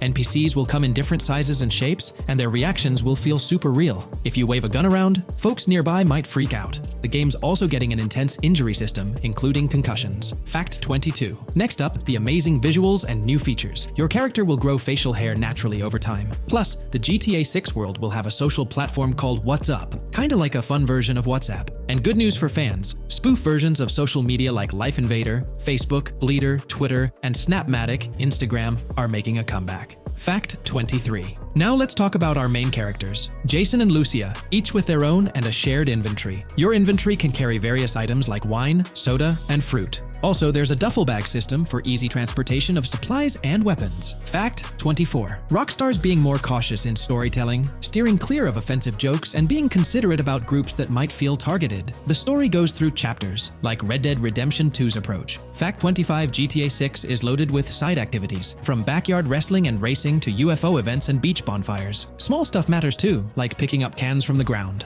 Jason and Lucia, the main characters, have special abilities similar to those in GTA 5. Fact 26. Jason and Lucia's safe house is a motel, a hub for their activities. The game's world has various street gangs, each with its own vibe. Characters have different personalities like romantic, cool, pragmatic, chaotic, and pragmatic cool. Fact 27. Gameplay tweaks in GTA 6 include the ability to zip tie NPCs for stealth elements, and the option to carry bodies, adding depth to stealth mechanics. Fact 28. Robberies are a big deal in GTA 6, ranging from big heists to smaller scores. You've got easy scores like hitting bingo body shops, burnout skirts at Cafe Caraway, clothing stores, food trucks, massage parlors, and more. And now, there's even the chance to rob shipping containers, which adds a whole new level of excitement. Fact 29. Gameplay is stepping up. For the first time in GTA, you can crouch and go prone, bringing in some tactical vibes. RPG elements are also in, with hints about hunger leveling and animal interactions, adding depth to the game. Fact 30. Excitingly, the Malibu Club and Ocean View Hotel are back in GTA 6. There are hints at events like Lost at Sea Island Camp and Lost Plane, suggesting possible island scenarios like Guarma from an earlier game. Fact 31. While exploring, you'll meet loads of wildlife, alligators, bears, boars, dogs, snakes, raccoons, birds, frogs, bald cats, and rodents. You'll also spot symbols for plants and toxic waste around the game. Fact 32. In the game, watch out for the Scarface crime scene, maybe a nod to Tony Montana as an Easter egg. There's also a murder mystery called Missing Tourists. Plus, spots for campers are scattered around, hinting at the chance of owning a camper van later. Remember, these details are from development footage, so they might change before the final release. Still, they give us a great peek into what Rockstar's cooking up for GTA 6.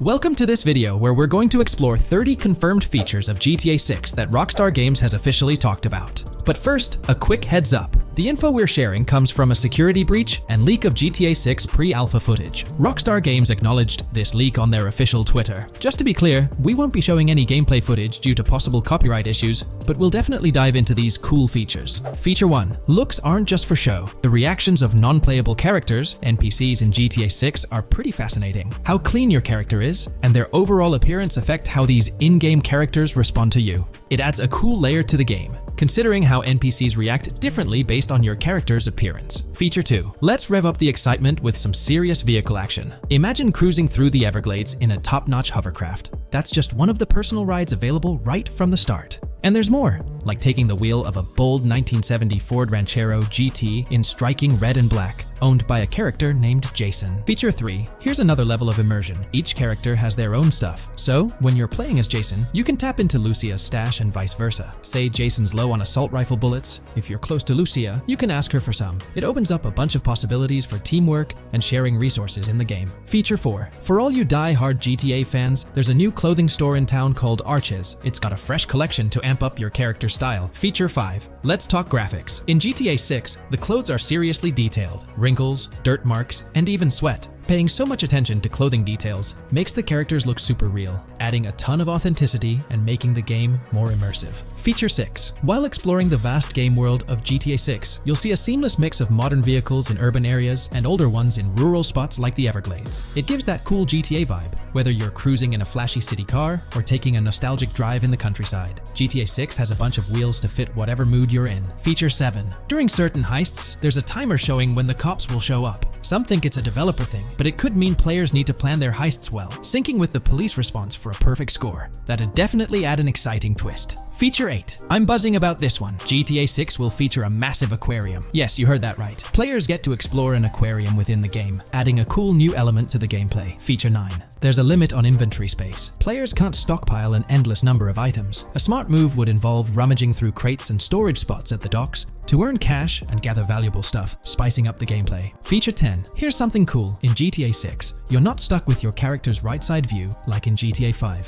Following Red Dead Redemption's lead, players can freely switch their character's preferred shoulder for a better view. It also changes which hand your character uses for weapons, making gameplay more immersive. Feature 11. GTA 6 adds a touch of reality with a dynamic day-night cycle. Shops don't stay open 24/7 anymore. Some close at night and reopen during the day, making the whole experience more immersive. At night, the city changes vibe, less traffic, and a different feel altogether. Feature 12. Adding to the mix are special abilities, somewhat like what we saw in Red Dead Redemption 2. From leaked gameplay, it looks like Jason has a unique skill. He can spot valuable stuff in the surroundings. They light up like hidden treasures, adding a whole new twist to the game. Feature 13. Let's dive into some of the confirmed stuff in GTA 6. It's quite a mix. There are spear guns, bolt-action sniper rifles, and a bunch of golf clubs, wedges, irons, drivers. Also, players can use a crowbar to open containers and grab valuable stuff. There's more. Smoke grenades, flashbangs, golf balls, and tracker jammers to dodge the cops. Snatching fancy cars might need special tools like the immobilizer bypass. Loads of choices to make gameplay super immersive and fun. Feature 14. Moving on to the awesome in-game places we've seen. There's a bunch. Tennis courts, a huge stadium, and even a museum, all with interactive insides. It's bringing back the exploration vibe we loved in GTA 4, and that's got us hyped for GTA 6. Feature 15. In a cool scene during a diner robbery, a non-playable character, NPC, was visibly relieved when the cops showed up, saying, "Finally, thank heavens." This shows how smart the AI is in GTA 6, and it's a sign of Rockstar's attention to detail. Feature 16. Get ready for a huge and diverse map to roam around. GTA 6 covers the whole shebang of Vice City and its surroundings, offering tons to explore. You've got the bustling city, scenic beachfronts, Everglades-like grass rivers, the charm of Florida Keys, and the quaint Port Gellhorn. Port Gellhorn even gets its own police department, showing different areas with their own rules, kind of like what we saw in Red Dead Redemption 2. So, where's your first stop in GTA 6? Drop your thoughts in the comments. Feature 17. Time for a tour of interiors in GTA 6. There's a bunch of places waiting to be discovered. One cool spot making a comeback is Escobar International Airport, giving us those Vice City vibes. Exploring the airport could unlock a load of side missions, opening up endless possibilities for adventures. Feature 18. Tourism's a big deal in GTA 6, making the game world feel alive. You'll stumble upon a clever take on a famous theme park, kinda like Disney World. It's a thrilling spot to dive into, and get this, there's even the International Space Station. Rockstar's really going all out to make GTA 6 an awesome experience. Feature 19. The characters you'll meet in GTA 6 have had some major upgrades. They come in all shapes and sizes, some towering and impressive, others more on the average or smaller side. This variety really brings the in-game city to life, making it feel more realistic. Rockstar's definitely set a high standard in gaming with this, and I can't wait to dive into this amazing world they've created. Feature 20 new gameplay features are here, and one that stands out is using assault rifles while inside a vehicle. It's going to shake up how players handle combat. Feature 21 money in GTA 6 works differently. You don't just magically get more cash in your bank account after robbing a store. Instead, you physically grab the cash from the store counter using a button. It makes the whole experience more real and interactive. Feature 22. Now this is wild. The vehicle customization options in GTA 6 are something else. When you get into a vehicle, hit the left D-pad for the vehicle options menu. You can tweak the seat, fix the steering wheel, and even jazz up the interior. There's talk that this might be limited to developers, but I'm hoping it's for everyone in the final game. Feature 23. There's a ton more to do in GTA 6. The game amps up interaction by letting you handle money, USB drives, weapons, food, and different clothes, giving you more control over the world. Feature 24 hats off to hat customization. In GTA 6, you can style your hat in different ways, showing off your fashion taste. It might seem small, but it makes your character really stand out. Feature 25. Here's a neat twist. When you're on the run and hijack a ride, your criminal description changes a bit, leaving out specific car details. This tricks witnesses and stops them from telling the cops about your getaway car. Smart move to stay hidden and adds a tactical side to the game. Feature 26. The big news? GTA 6 is officially scheduled to hit stores. Feature 27. Something fun and quirky. You can actually interact with gumball machines in the game and snag some gumballs. It's a small thing, but it adds a nice touch of reality to the game. Feature 28. Talking about the cops and what's happening in the game world. During gameplay, I saw the police doing traffic stops, DUI tests, and even searching vehicles. Also, the in-game map shows random NPC AI car accidents, and the cops rush in to handle these, making the virtual world feel genuinely chaotic. Feature 29. Time to talk weapons. GTA 6 brings a massive range of guns, from pistols to heavy artillery. With so many options, the action stays intense, making sure you're armed for any situation. Feature 30. GTA 6 is bringing in an inventory system, like what we saw in Red Dead Redemption 2. Looks like Lucia's got a sports bag hinting at that. Bonus features. Feature 31. Let's take a darker turn, handling bodies in the game. It adds a creepy level of realism. Players can deal with and move bodies, adding a whole different vibe to GTA 6. It'll be interesting to see how this affects the gameplay. Feature 32. NPCs in GTA 6 are shaping up to be super interesting. Rockstar's bringing in the immersive vibes we loved in Red Dead Redemption 2, and the potential here is huge. The improvements they've made could take the game to a whole new level. I'm super hyped to see what Rockstar's got up their sleeve. Feature 33. GTA 6 starts off with a bang, small-time heists, and the chance to rob small businesses, giving you a thrilling start. Feature 34. You'll get your hands on a bunch of tools to up your crime game in GTA 6. Lockpicks, hacking gadgets, and more are there to help you handle whatever challenges come your way. Having the right tools in your pocket makes the gameplay more lively and exciting. Hey, big news for all you GTA fans out there. GTA 6 is shaking things up with some major changes in the series. We've got a ton of fascinating info about the game that you absolutely need to hear. Just a heads up, the details we've got are from leaked footage online, but unfortunately we can't provide any links or show it. Nevertheless, there's a bunch of exciting stuff to discuss, like new animals, AI enhancements, RPG elements, and more. Let's jump right in. Fact 1. Excitingly, the Malibu Club and Ocean View Hotel make a return in GTA 6. Events like Lost at Sea Island Camp and Lost Plane suggest potential island scenarios akin to Guarma from a previous installment. Fact 2. While exploring, players encounter a myriad of wildlife: alligators, bears, boars, dogs, snakes, raccoons, birds, frogs, bald cats, and rodents. Symbols marking plants and toxic waste are also scattered throughout the game. Fact 3. In the game, keep an eye out for the Scarface crime scene, possibly an Easter egg paying homage to Tony Montana. There's also a murder mystery named Missing Tourists. Additionally, spots designated for campers hint at the possibility of owning a camper van in the future. Fact 4. GTA 6 offers an array of side activities, from backyard wrestling and racing to UFO events and beach bonfires. Even seemingly small actions, like picking up cans from the ground, are significant. Jason and Lucia, the main characters, possess special abilities akin to those seen in GTA 5. By the way, I'm holding a monthly giveaway for a PlayStation 5. You just need to subscribe and you're entered. Now, back to the video. Fact 5. Jason and Lucia's safe house serves as a motel, a central hub for their activities. The game's world features various street gangs, each with its distinct vibe. Characters exhibit different personalities, including romantic, chaotic, cool, pragmatic chaotic, and pragmatic cool. Fact 6. Gameplay enhancements in GTA 6 introduce the option to use zip ties on NPCs for stealth mechanics, alongside the ability to carry bodies, enriching the depth of stealth elements. Fact 7. The gunplay in GTA 6 mirrors the mechanics seen in Red Dead Redemption 2 and Max Payne 3. It might be worth exploring those games before GTA 6's release if you haven't already. And activities? GTA 6 offers an abundance, from fishing and wild golf to basketball, football, and soccer. There are gyms for training, a yacht club, and even a racetrack. Fact 8. Prepare for a contemporary setting, post-GTA 5 events. The game meticulously recreates numerous Miami landmarks, such as a grand tennis court, a bustling football stadium, and a lively amphitheater. The map encompasses an airport and a functional tram system with an airport stop. And that's not all. The Florida Keys and a swampy region named Grass Rivers, reminiscent of the Everglades, are part of the game. Players can navigate swamp boats in this area. Fact 9. GTA 6 boasts a diverse arsenal, from melee options like golf clubs, pool cues, crowbars, and bats to a spectrum of firearms ranging from pistols to snipers and RPGs. The weapon selection is extensive. You can even personalize how your character handles weapons. Additionally, there's an assortment of throwable items like grenades, molotovs, and yes, even golf balls. Fact 10. Get ready for some seriously upgraded NPC interactions. Now, you'll have choices such as threatening, robbing, shooting, or restraining them. Some missions will even involve gesture-based actions, taking a cue from Red Dead Redemption 2. Car damage has been ramped up for realism, and the interior detailing is insanely intricate, complete with functional dashboards. Fact 11. Weapons are undergoing a transformation in GTA 6, drawing inspiration from Red Dead Redemption 2. Instead of a sprawling weapon wheel, you'll have specific slots for small firearms, melee weapons, rifles, and shotguns.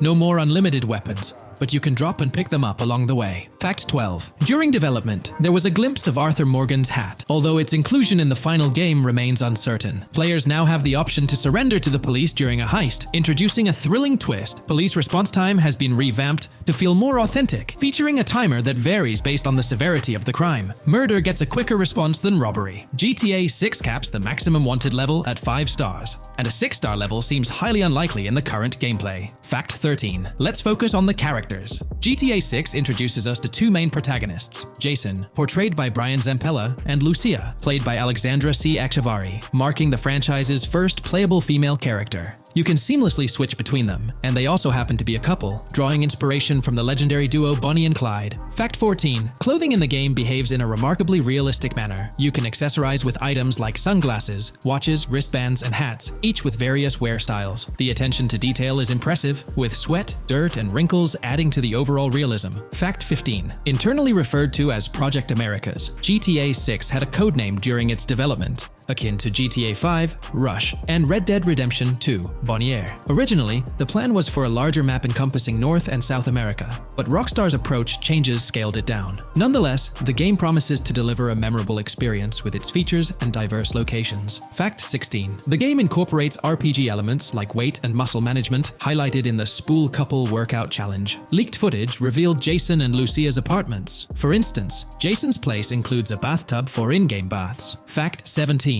Rockstar plans to continuously introduce new missions and cities post GTA 6's launch. Whether this expansion is for online or story mode remains unclarified. Expect an enhanced cover system, surpassing what we've seen in other Rockstar games. Fact 18. Don't overlook the Kingston Hotel. It's a bustling spot with pool parties and live music, adding vibrancy to GTA 6's world. Fact 19. A significant enhancement in GTA 6 revolves around NPC behavior. NPCs come in varied sizes and shapes, and their reactions feel incredibly authentic. Wave a gun around and nearby folks might understandably panic. The game also features an intricate injury system, including concussions. Fact 20. Now, let's delve into the stunning visuals and exciting new features. Characters will naturally grow facial hair over time in GTA 6. Moreover, the game world will introduce a social platform called What's Up, resembling a playful version of WhatsApp. Excitingly for fans, spoof versions of social media platforms like Life Invader, Facebook, Bleeder, Twitter, and Snapmatic, Instagram, are making a comeback. Fact 21. Let's focus on our main characters, Jason and Lucia, each with their own inventory and a shared one. Your inventory can hold a variety of items like wine, soda, and fruit. Additionally, there's a duffel bag system facilitating easy transportation of supplies and weapons. Fact 22. Rockstar approaches storytelling in GTA 6 with greater caution, avoiding offensive jokes, and being considerate about groups that might feel targeted. The narrative unfolds through chapters, akin to Red Dead Redemption 2's structure. Fact 23. Robberies take center stage in GTA 6, spanning from significant heists to smaller scores. There are easy scores like targeting bingo body shops, burnout skirts at Cafe Caraway, clothing stores, food trucks, massage parlors, and more. Moreover, the inclusion of robbing shipping containers elevates the thrill to a whole new level. Fact 24. Gameplay takes a significant leap. For the first time in GTA, players can crouch and go prone, introducing tactical elements. RPG elements also come into play, hinting at hunger mechanics and animal interactions, expanding the game's depth. Fact 25. GTA 6's map officially surpasses the size of GTA 5. This time the spotlight is on Vice City, an area inspired by Miami and its surroundings, offering players a vast and diverse landscape. There's even a lake featured in one of the videos, hinting at a significant part of Florida being included in the game. Fact 26. Hold tight, the jetpack makes its return. Shooting from cars is also part of the thrill, adding an extra layer of excitement. And brace yourself. GTA 6 introduces 18 brand new vehicles to the franchise. Fact 27. In GTA 6, players will encounter various events, including random muggings and NPC-hosted yard sales. There are hints at riding events, which could potentially mean horse riding, possibly involving the Red Dead Redemption 2 team. Fact 28. Police AI has undergone significant improvements compared to the previous game. Instead of blindly rushing in, they exhibit more realistic and intelligent behavior. If you commit a crime and escape in a vehicle, cops will note down the specific vehicle and license plate, making evasion more challenging. Fact 29. Let's delve into the notable emphasis on indoor locations in GTA 6. There's a plethora of diverse interiors to explore. Motels, hotels, restaurants, pawn shops, supermarkets, fast food joints, gun stores, shooting ranges, and the Vice City metro station. Moreover, they've added functional elevators to enhance the immersive experience. Interestingly, there's a risk of players getting banned from stores, adding an intriguing dimension to the gameplay. Fact 30. New arsenal alert. The spear gun makes its debut, allowing players to shoot underwater spears at their targets. Moreover, there's an array of gear at your disposal, such as binoculars, cut-off tools, flashlights, immobilizer bypasses, slim jims, USB drives, tasers, zip ties, and auto dialers.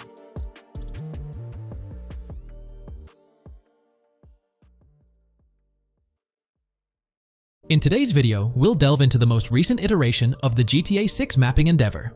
We'll explore the freshest alterations introduced to the map, including newly incorporated locales and adjusted road placements. Additionally, we'll examine some intriguing revelations stemming from the inaugural official trailer, such as the appearance of a swordfish.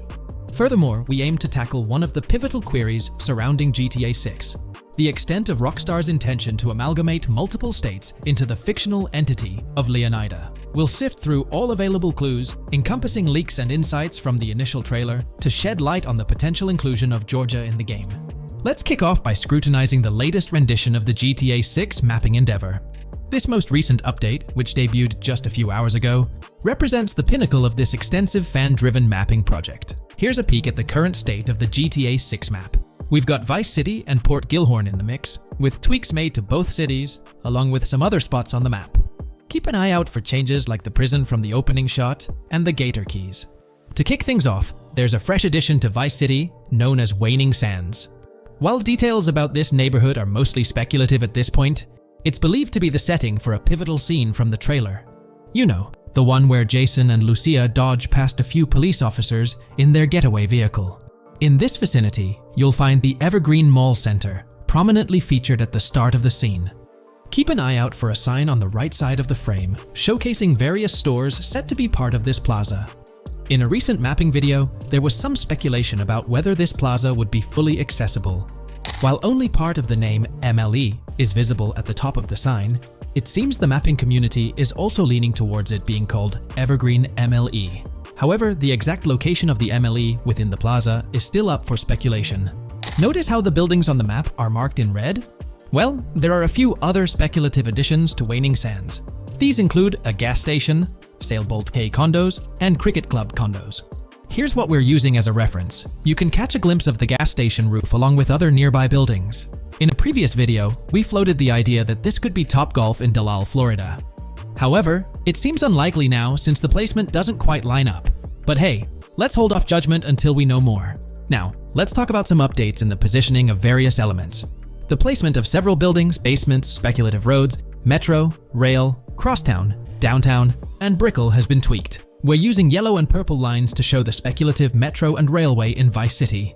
The metro system has seen some significant enhancements, especially in its connectivity to Vice City International Airport and the area between Crosstown and Brickell. The buildings in this vicinity have also been reorganized to more closely resemble their real-life counterparts. Speculative roads and highways have been adjusted to better fit the new placements. We've also made slight adjustments to the rotation of the prison from the opening scene with Luke to align with new evidence. Additionally, we've fine-tuned the positions of some trailer markers in the stockyard area, such as those for the car meet in Windwood and the bikers in Little Haiti. In terms of location changes, leaf links from the previous map version has been moved to Virginia Key, meaning earlier speculations regarding leaf links are no longer applicable. Furthermore, based on new radar map evidence, the shape of Picnic Island has been altered. Heading down south, you'll notice that Hamlet is no longer labeled as such. Instead, it's reverted to its real-life name, Homestead. This change suggests that Hamlet might be situated elsewhere in the game. Now, shifting our focus to Port Gellhorn, the other major city on the map, it's also undergone some updates. We've added more speculative details for the area across the body of water on the other side of Buer Bridge, incorporating new evidence into the mix. So, to sum up, those are the latest updates to the GTA 6 mapping project. Before we wrap up, let's delve into an interesting discovery from the first official trailer. I'm not into fishing, but I noticed this in the trailer, and my first thought was a swordfish. But I could be wrong. Is anyone who knows more about fishing able to confirm? Let me know what you all think this is. Well, that's quite an intriguing find. Personally, it seems like a house decoration to me, but I'm eager to hear your thoughts in the comments below. In the next part of this video, we'll tackle the question about Georgia. On display in the leaks and backed up by inside journalists, the game will feature a plethora of locations that focus on Miami and the surrounding areas. The two main locations of the game are Vice City, based on Miami, and Port Gellhorn, which lifts direct locations from Panama City. As well as this, it seems Rockstar have brought down and featured locations from Georgia, including a prison and mountain ranges not present in real-world Florida. I'm curious, do you think Georgia will make an appearance in GTA 6? Let's examine the evidence we have so far. There have been some recent findings, so let's kick off by checking out this Reddit post. Georgia evidence. In the leaks, there's a mention of canyon etchings, along with the other ambient events, which I thought couldn't be in or based in Florida. The nearest canyon to Florida is Providence Canyon State Park in Georgia and is only 2.5 hours away from Florida. This also may explain Red Hill Forest and the testing of Scree Hills in the leaks. There's also a couple mountains or large hills seen in the trailer. The first looks more like a large hill in North Florida, probably for hill climbing, but the second one at the end of the trailer looks like a Georgia mountain, like the ones seen in the leaks.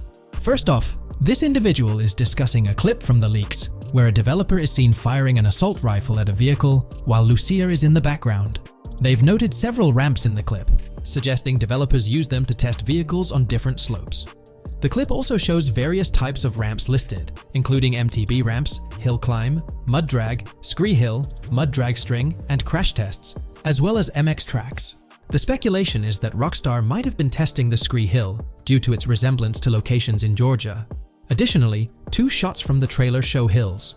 One at the 59-second mark where someone jumps on a table, causing it to break, revealing multiple cars ascending a steep hill in the background. And another in the final shot, where Lucia kicks down the door to a convenience store, showing another hill or mountain through the window. Let's delve into the comments and see what the community thinks about these hills. Are there similar hills in Florida? Or has Rockstar taken some creative liberties and introduced hills from Georgia? Ekanfinaka is a place in the game, shown by the leaks. And Ekanfinaka is literally the old name for a swamp in southern Georgia. Not to mention we saw a big hill, small mountain. I've lived in Florida for a long time. There are no hills, anything like that in the state. Northern Florida has some hills, but nothing like that at all. The hill in the leaks resembles the Blue Ridge in northern Georgia.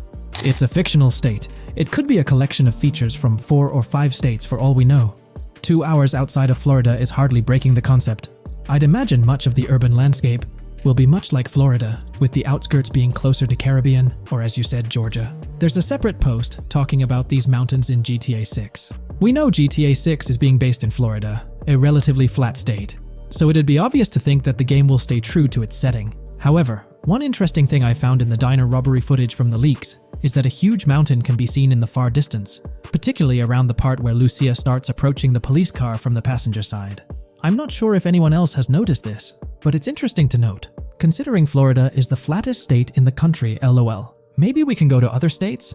The area does resemble rural Georgia.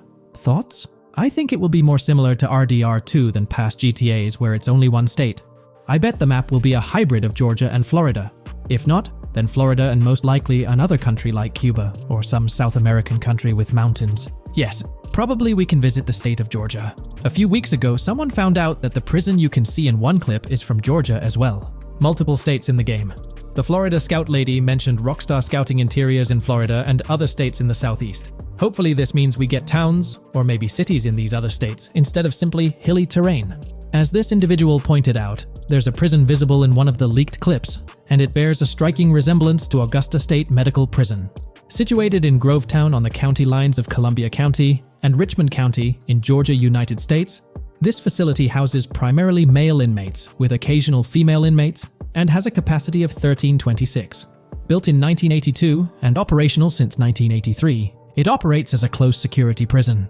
Augusta State Medical Prison was one of the 7 prisons involved in the 2010 Georgia prison strike. With such solid evidence pointing towards Georgia, or at least a portion of it being featured in the GTA 6 map, it's worth noting that Rockstar has done similar things before. In GTA San Andreas, for instance, they created the state of San Andreas, which is a blend of California and Nevada, with Las Venturas mirroring Las Vegas.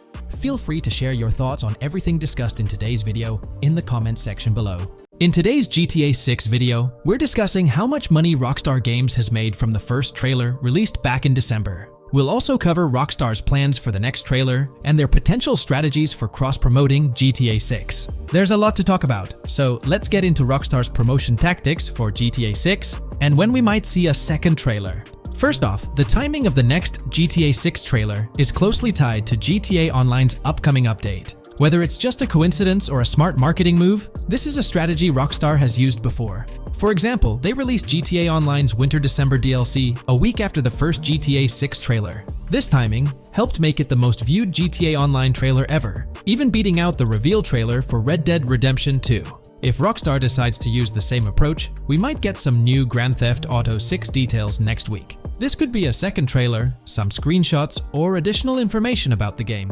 The timing would line up perfectly with the next big GTA Online update, set to drop on Tuesday, June 25th. This is confirmed because the GTA Plus event period ends the day before. By releasing new GTA 6 content a week before the update, Rockstar could generate more interest in the upcoming DLC. If for some reason we don't get a new trailer or details from Rockstar, I think they might drop more hints in this summer's GTA Online update, just like they did last summer. You might remember a specific t-shirt from that update, which actually hinted at the exact trailer date and time. It had symbols from the Zancudo basement with a cryptic message that translated to, "One day we'll reveal all." It does make you wonder if Rockstar will include some teases or cross-promotion in this update. Now that GTA 6 is officially announced, they might do something similar to a few years ago with GTA Online and Red Dead Redemption 2, where treasure hunts let you unlock weapons in GTA Online and receive them in Red Dead Redemption 2 when it launched. Speaking of GTA 6 trailers, here's an interesting fact. Rockstar Games has made a ton of money from the trailer on YouTube. We've talked about this in the last couple of videos, how it leaked because someone accessed a YouTube admin panel, but you can actually use public data and analytics to see how much money Rockstar has made from that trailer. It has almost 195 million views, closing in on 200 million, which is absolutely insane. Rockstar Games has made nearly $1 million from that trailer alone. The craziest part is that even though the trailer doesn't have ads, Rockstar Games still earns money from YouTube Premium users. While this isn't a huge portion of the population, it generates revenue based on watch time. From that alone, they've nearly made $1 million. Imagine if they had actual ads on the video, they'd be making even more. But $1 million just from premium users watching it is still pretty wild. In the grand scheme, it's a small amount for Rockstar and just a drop in the bucket compared to how much they'll make when GTA 6 actually releases. Still, it's an impressive stat for a trailer that Strauss Zelnick says has repeatedly broken the internet. All this excitement around GTA 6 is also boosting their parent company, Take-Two Interactive, with a substantial jump in stock price. According to investing.com, an article published a few days ago states, the hotly anticipated release of the latest installment of Take-Two Interactive's mega-popular Grand Theft Auto franchise should fuel a substantial uptick in bookings and profitability at the video game maker, according to a JP Morgan analyst's note to clients. The analyst added that the gaming sector is increasingly focused on maximizing the success of proven titles, saying, consumer engagement and publisher resources have consolidated around the largest gaming franchises.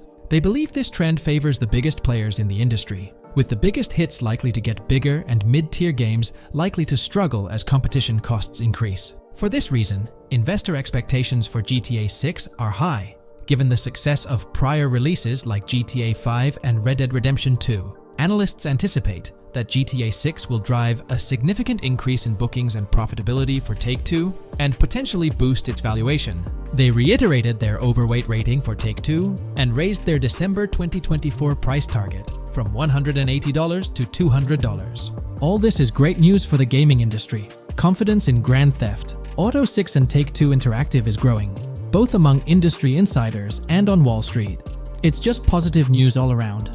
On another note, I initially thought GTA 6 would dominate the scene in 2025, causing other developers and publishers to steer clear, but that's not the case. Recently, at the Xbox Games Showcase, several amazing titles were announced, some set for 2024 like Call of Duty Black Ops 6 and Assassin's Creed Shadows. Interestingly, many other titles are now slated for 2025, meaning they'll be directly competing with GTA 6. Let's go over some of those anticipated titles. We've got some major hits like Doom, The Dark Ages, Death Stranding 2, Monster Hunter Wilds, Little Nightmares 3, Fable, Judas, the new Switch 2, and its launch games, Expedition 33, Ghost of Tsushima 2, Civilization 7, Atom Falls, Spider-Man, Venom, and many more. And we haven't even seen Nintendo's lineup yet, which we'll find out at Nintendo Direct. There could also be surprise contenders like another Naughty Dog game. 2025 is shaping up to be an incredible year for gaming, possibly the best ever.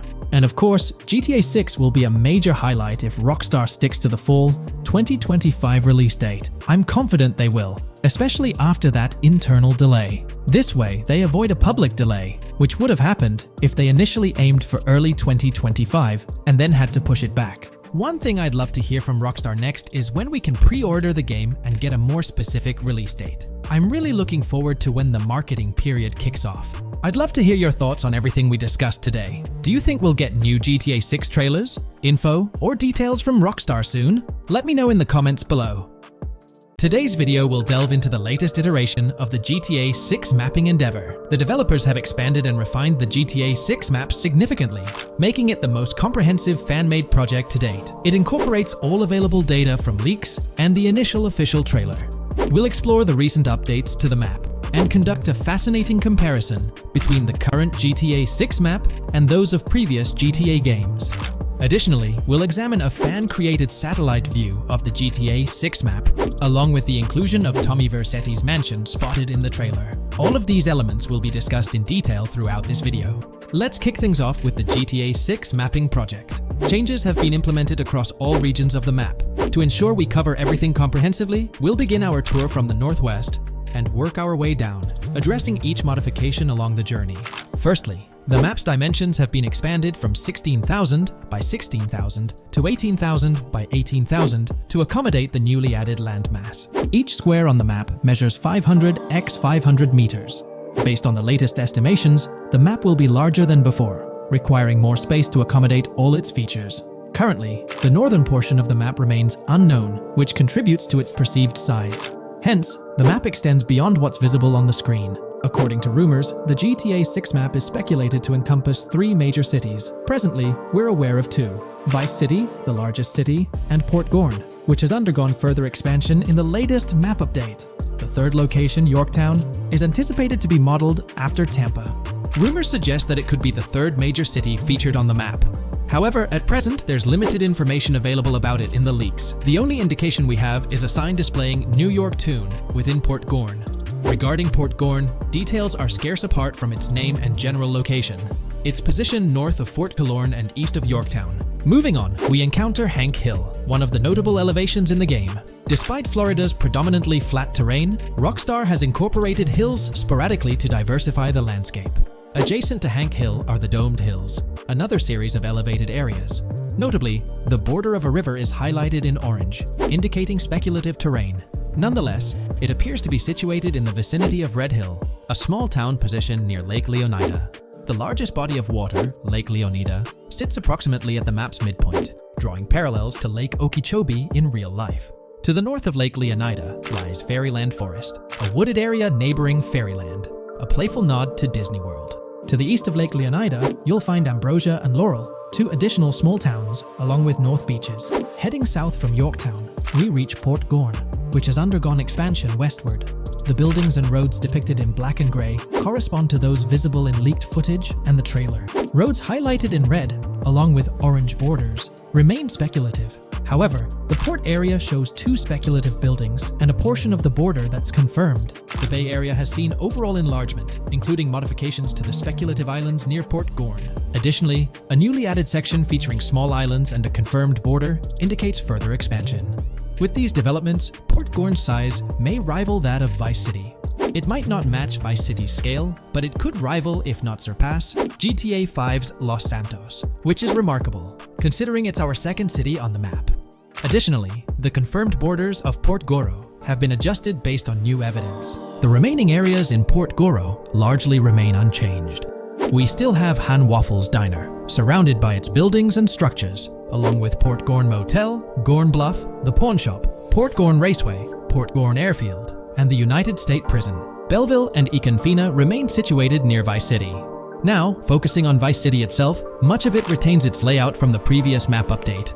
We observed the increasing density of the map, particularly with the Stockyard and Crossdown area now filled in, along with the hotels in the Vice Beach area. The proximity of the buildings to one another is quite striking. Additionally, the buildings on Pelican Harbor Island remain consistent with the previous update. However, there's been a recent discovery. I'd appreciate your thoughts on this matter in the comments below, as it could potentially be significant if confirmed. According to this viewer, they claim to have identified Tommy Vercetti's mansion in the trailer. They're referring to this specific mansion situated on the middle island, directly behind the enormous yacht. It bears a striking resemblance to his iconic abode, raising the possibility that it could indeed be the one. However, it's challenging to make a definitive judgment, since it's nighttime in the footage. It could simply resemble it, but it's difficult to confirm. Nevertheless, it would be fantastic if it indeed makes a return in the game. The recent update brought significant changes to Vice City, particularly with the Vice City port. This is where the scene featuring the bolt shot from the trailer takes place. Now, we have a clearer understanding of its entire border, with some buildings identified. There are two speculative buildings, along with some confirmed ones. The bridges have been updated, and there have been adjustments to the speculated Raya Way. Furthermore, the FLP Solar Amphitheater has been relocated northward based on new evidence. The Vice City International Airport metro station has also undergone updates, aligning with new information from leaks. Notably, the airport now appears more complete, with an additional hangar. These encompass all the changes made to Vice City. Now let's shift our focus to the Grass Rivers, as they've also received updates. The speculative landmass along the west coast has been adjusted to accommodate the map expansion. Notably, the Lake SLW waterway now connects to the Grass Rivers, providing insight into the potential appearance of this swampy region on the map. A scene from the trailer showcased the Airbolt, a vehicle likely used for traversing these areas. Hamlet remains in its original position, serving as a parody of Homestead. It's interesting to note the location of the Shaka Shed, situated in the middle of the Grass Rivers, reminiscent of the shacks seen in Lemoyne in Red Dead Redemption 2. This suggests that this area may draw inspiration from its counterpart. Furthermore, I anticipate hunting to be quite intense in this region, given the presence of alligators, snakes, and lizards. The diverse wildlife, particularly at night, is bound to create a thrilling atmosphere. Additionally, changes have been made to the Gator Keys and the surrounding islands, as observed in the trailer. More specifically, there have been additions to speculative locations, such as Bird Key, based on new evidence. Additionally, some speculative areas across the map have been updated. That wraps up the analysis of the latest version of the GTA 6 mapping project. It'll be intriguing to see how closely it aligns with the actual map. Moreover, let's delve into a fascinating comparison between this latest version and all the other maps in the GTA series. Take a look at this comparison. On the left side, you'll find the latest version of the GTA 6 mapping project. Above it, there's the map of North Yankton from GTA 5. To the right of the North Yankton map, you'll see the island of Copico from GTA Online. Next to Copico, there's the GTA 5 map. Below that, we have the GTA 4 map. Below the GTA 4 map are the maps of Liberty City and GTA 3. And finally, at the bottom, there's the map of GTA San Andreas. One of the first things I noticed is how compact the GTA 4 map appears compared to others. Despite its small size, it boasted greater density than the GTA V map. Streets were closely packed, and every inch of space was utilized efficiently. Anyone who's played GTA 4 can attest to the unparalleled density of its city, brimming with intricate details. I anticipate a similar level of density and attention to detail in the GTA 6 map. Considering the vastness of the GTA 4 map, despite its modest size, I expect the density in GTA 6 to match, if not surpass, that level. Even though GTA 6 is already approximately twice the size of the GTA 5 map, the addition of intricate details will make it feel even more expansive. Now, let's examine a comparison between the old GTA Vice City map and the latest version of the GTA 6 mapping project. The old Vice City map has been superimposed onto the new one, allowing for a visual comparison of the two. What caught my attention was the size of the GTA Vice City map, which is quite substantial.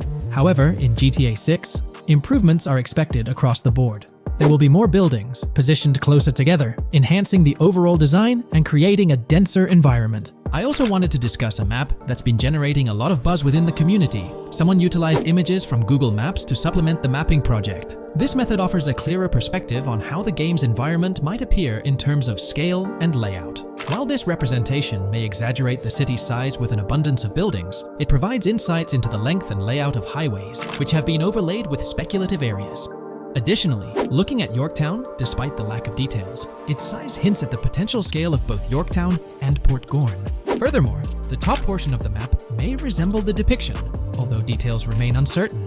Considering the vast array of features such as multiple airports, cities, small towns, mountains, hills, and swamps, it's evident that GTA 6's map is poised to be the most impressive in the series. There's little doubt that it will set a new standard.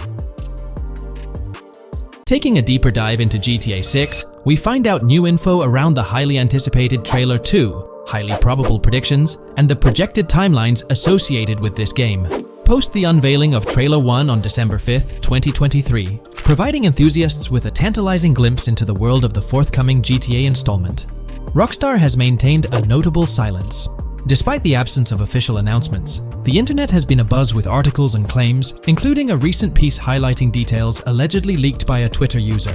It's prudent to approach such assertions with a discerning eye, given the prevalence of misinformation in the digital space, especially with the emergence of numerous GTA 6-themed accounts. Interestingly, amidst the sea of speculations, it's essential to acknowledge the presence of individuals who accurately leaked details about the first trailer on Reddit before its official release.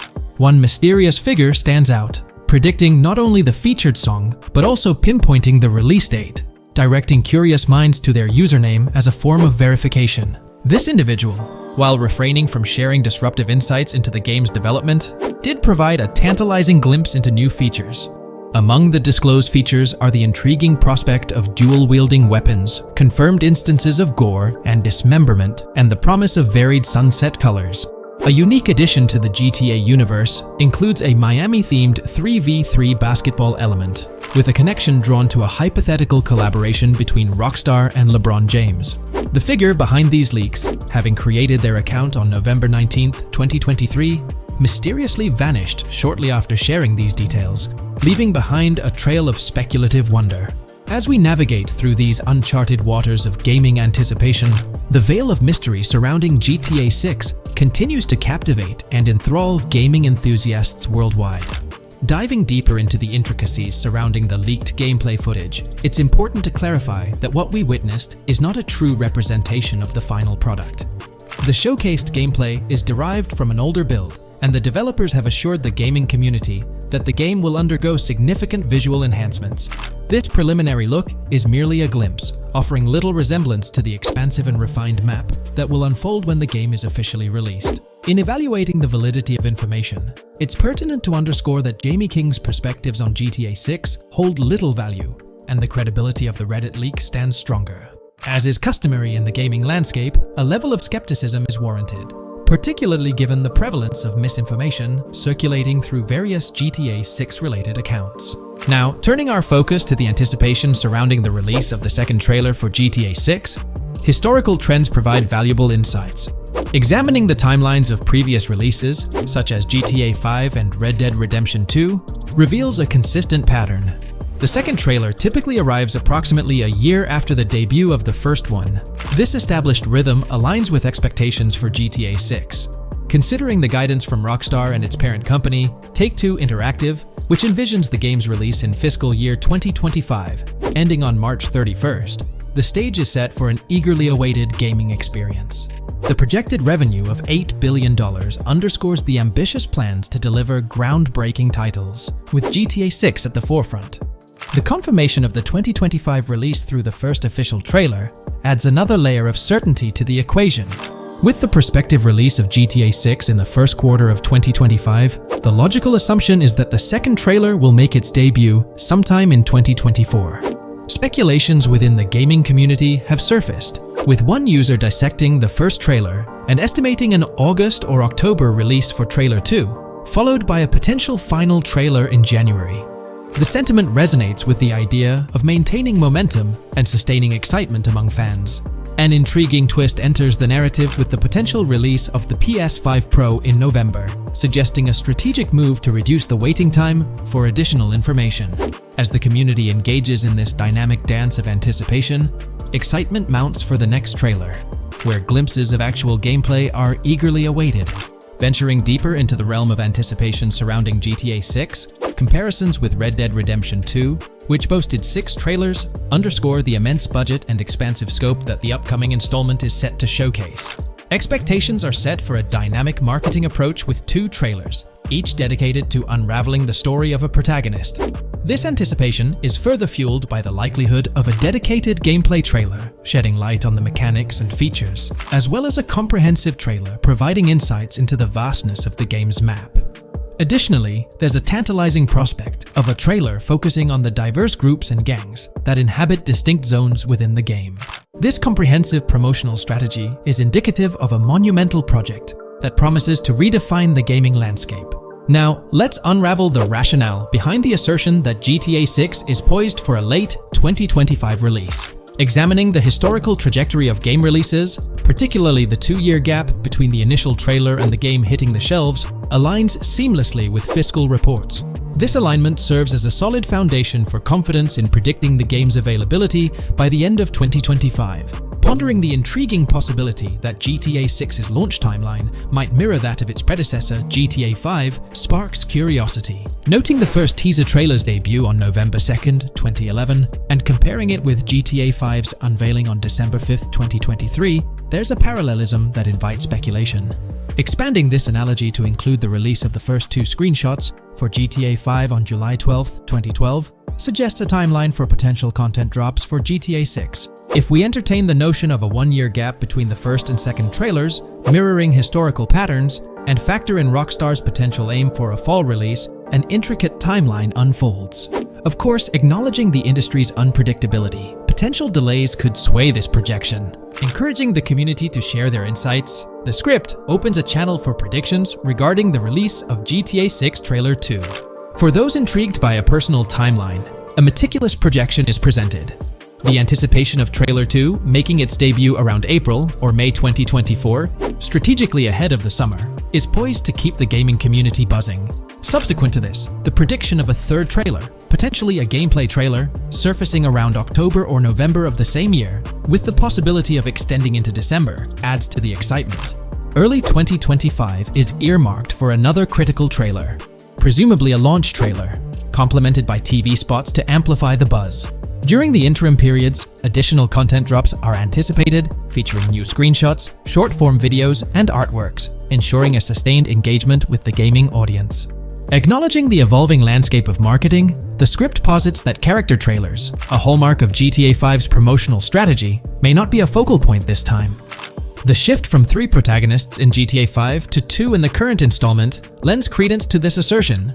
The first trailer introduced Lucia, and the prediction is that the second trailer will shift the spotlight to Jason, offering glimpses into his character and potentially unveiling more facets of the game's map, including Sport Gilhorn. Furthermore, a dedicated story trailer is envisioned, delving deeper into the narrative, characters, and plot. If Rockstar aims to sustain the momentum generated by the first trailer and is eyeing an early 2025 release, the likelihood of witnessing the second trailer before the summer of the current year becomes plausible. This expansive and speculative exploration of GTA 6's potential trajectory invites the gaming community to share their perspectives, fostering an engaging discourse in the comments section. Hey there! In this video, we're diving into an upcoming terrain system in GTA 6 brought to you by Rockstar Games. Additionally, we'll explore some cool graphics enhancements like ambient occlusion, global illumination, and material tinting slated for the next GTA. The scoop comes straight from an official patent filed by Take-Two Interactive, Rockstar's parent company. So let's kick things off by checking out the patent titled Method and Apparatus for Enhanced Graphics Rendering in a Video Game Environment. According to Rockstar Games, the rendering of real-time graphics usually happens in a pipeline setup like this one. At the core of it, the process kicks off by handling 3D vertex information, moving on to render pixel-level details like light color and shadows. In the current systems, one or more shaders are employed for this pixel-level rendering. These shaders are essentially programs that operate on the GPU. The challenge in rendering lies in finding the right balance between realism and detail, while ensuring smooth performance, aiming for that higher frame rate. For example, a virtual world should illustrate various terrains that mirror a number of lifelike geographical areas. Each of these terrains can provide unique interactions with a virtual character in the video game. By way of example, a virtual player traveling through sand or snow should leave footprints that are different than the virtual player walking down a concrete sidewalk. However, because of the number of various terrains that need be accounted for, and the unique behavior of each terrain, conventional graphics systems do not have enough processing power to account for dynamic terrain and the associated interaction with players of the game. So, Rockstar Games developed a shader system for efficiently rendering various types of terrain with high realism. Let's take a peek at the system. The world-level map, visible in the bottom right, outlines all the different dynamic terrains, such as muddy, sandy, grassy, hard ground, snowy, and more. Take a gander at this world-level map showcasing the diverse terrains. Now, let's explore the various dynamic terrain zones within the game world. Using Red Dead Redemption 2 as an illustration, this world-level map plays a pivotal role in determining the terrain that players or NPCs interact with. Essentially, it acts as the foundation to generate a trail map. Think of a trail map as a record of all the imprints left behind by characters, vehicles, and other objects, like the aftermath of explosions. Take this image for instance, showcasing how the snow has been altered by the actions of this NPC. Different shaders of the shader system are used for different terrain types and with different trail map types. For example, basic terrains do not require special shaders, while shallow mud terrains can advantageously benefit from a parallax surface shader to efficiently show ruts and tracks in the terrain with a high-detail trail map. As an additional example, deep mud terrain may use a tessellation surface shader to model the ruts and tracks in the mud. You might be aware that in Red Dead Redemption 2, you can leave realistic footprints in the snow and mud. Rockstar explained that they employed two shaders for this effect: parallax maps and desolation. These shaders create a convincing illusion of high-level deformation, where footprints appear on the terrain's surface. In reality, the surface is warped but not physically deformed, ensuring a smooth and polished movement experience. In GTA 6, they're applying the same technique to bring an extra layer of realism. This will be particularly noticeable with explosions, firing RPGs at the ground, walking through mud, or driving vehicles through it, each leaving distinct tracks based on the terrain. RPGs, for instance, will create craters on the ground. This adds a significant level of interactivity, making it feel like you're genuinely impacting the game world in real time. Despite it being an illusion, the result will be remarkably realistic, akin to the snow in Red Dead Redemption 2. To sum it up, this graphics rendering patent encompasses the dynamic terrain, ambient occlusion, global illumination, and material tinting, all exciting new features making their way to GTA 6. Rockstar has invented and patented new graphics rendering systems, which aims to fix some of the problems of traditional graphics rendering systems to make graphics rendering more efficient, thus improving performance and allowing for better, more realistic, and more immersive visuals. Dynamic terrain system. This is a system that records and creates trail maps which make it possible that terrains can be visually deformed when being interacted with in various ways. Players, NPCs, vehicles, objects, and explosions can affect the terrain. For example, leaving footprints or vehicle tracks in sand can be seen in action in Trailer 1. Explosions will leave craters in the terrain as well. It's also possible for certain changes to the terrain to disappear over time. For example, footprints and tracks in mud disappearing after some time, since the viscosity of mud makes it return to its normal state after some time. There are different types of terrains, for example, muddy, sandy, hard ground, grassy, or snowy terrain. Each type of terrain will react differently. A sandy terrain will be more easily deformed than a grassy terrain, for example. In the initial part of our video, we delved into the rendering pipeline, which also incorporates a lighting stage. While conventional systems often utilize cube maps for pre-rendering lighting, it's worth noting that this is mainly for static elements. When it comes to dynamic characters, pre-computed lighting falls short in accommodating changes from objects within the scene. Although ambient occlusion can be pre-baked, it lacks the capability to update dynamically. Realism takes a hit due to this. Conventional systems often incorporate static lights to mimic reflected light, like sunlight bouncing off the ground and under a table. However, this static approach fails to update with changes in the light source. To address these challenges, Rockstar has patented new systems. Ambient occlusion. This is a graphics technique that can be utilized in multiple forms to determine how light and shading are displayed on an object. It can lead to darkened areas, enhanced contrast, and improved surfaces due to this technology. This patent's ambient occlusion system offers some special advantages. Determined by either preset or randomized assets based on developer discretion, the lighting can greatly provide a new vision to world building to make certain areas stand out, akin to a real-life setting. Global illumination. Global illumination is a graphics rendering technique that models how light is bounced off of surfaces onto other surfaces in direct light, rather than being limited to just the light that hits a surface directly from a light source, direct light. Rockstar's system detailed in this patent uses a bounce map that is projected in a top-down fashion to determine reflected light off of the ground. This bounce map is then converted into a texture that provides an approximation for the expected bounce back of light. This simulates the effect that would be achieved rendering the multiple passes of lighting to account for the natural bounce reflections. The bounce map can then be integrated into the lighting pipeline. During this, a technique is used to determine the area that needs this extra pass for each frame. This way, only the visible and required area is rendered with this technique, thus making it very efficient and less performance intensive. Overall, this provides many of the benefits of ray tracing without the computational expense. Ray-traced global illumination will probably still be in the game.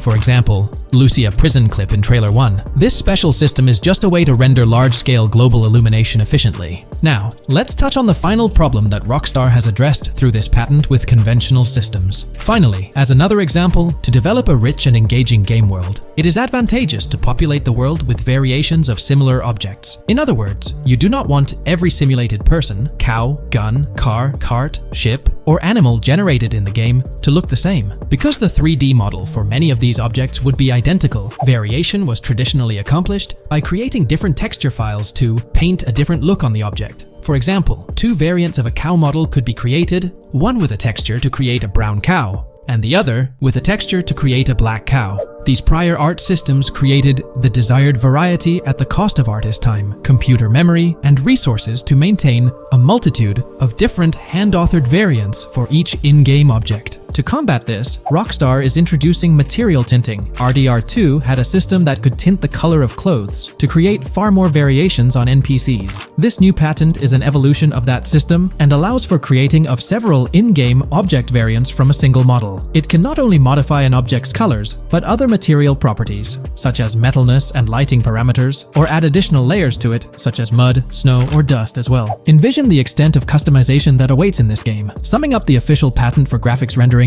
it's evident that Rockstar has elevated numerous systems from Red Dead Redemption 2. Share your thoughts on everything covered in today's video in the comments below. New scoop just dropped. GTA 6 gears up for the last leg of development, with Rockstar calling back its staff to the office full-time. This intel's straight from Bloomberg journalist Jason Schreier, fresh in his latest Bloomberg piece. Today, we're diving deep into what Schreier shared. Known as a trusted voice in the gaming sphere, let's unpack his insights. Let's not waste time any longer and dive right into Jason Schreier's article. Grand Theft automaker Rockstar Games asks workers to return to office 5 days a week. Rockstar Games, a division of Take-Two Interactive Software, will ask employees to return to the office 5 days a week beginning in April, as the video game maker enters the final stages of development on its next game, the hotly anticipated Grand Theft Auto 6. In an email to staff on Wednesday, reviewed by Bloomberg, Rockstar head of publishing Jen Kolber said the decision was made for productivity and security reasons. The company has faced several security breaches, including a massive dump of early footage from the new Grand Theft Auto and an early trailer that leaked in December.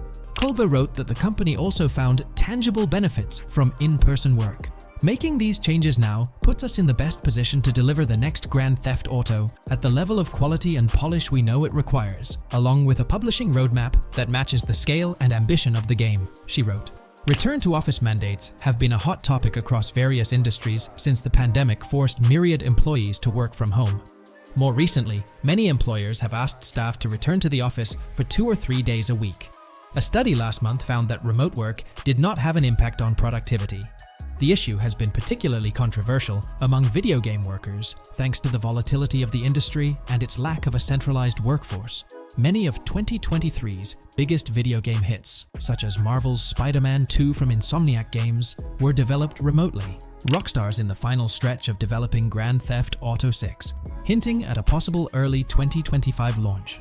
With this, we might anticipate the release of a second trailer, along with screenshots and more teasers in the coming months.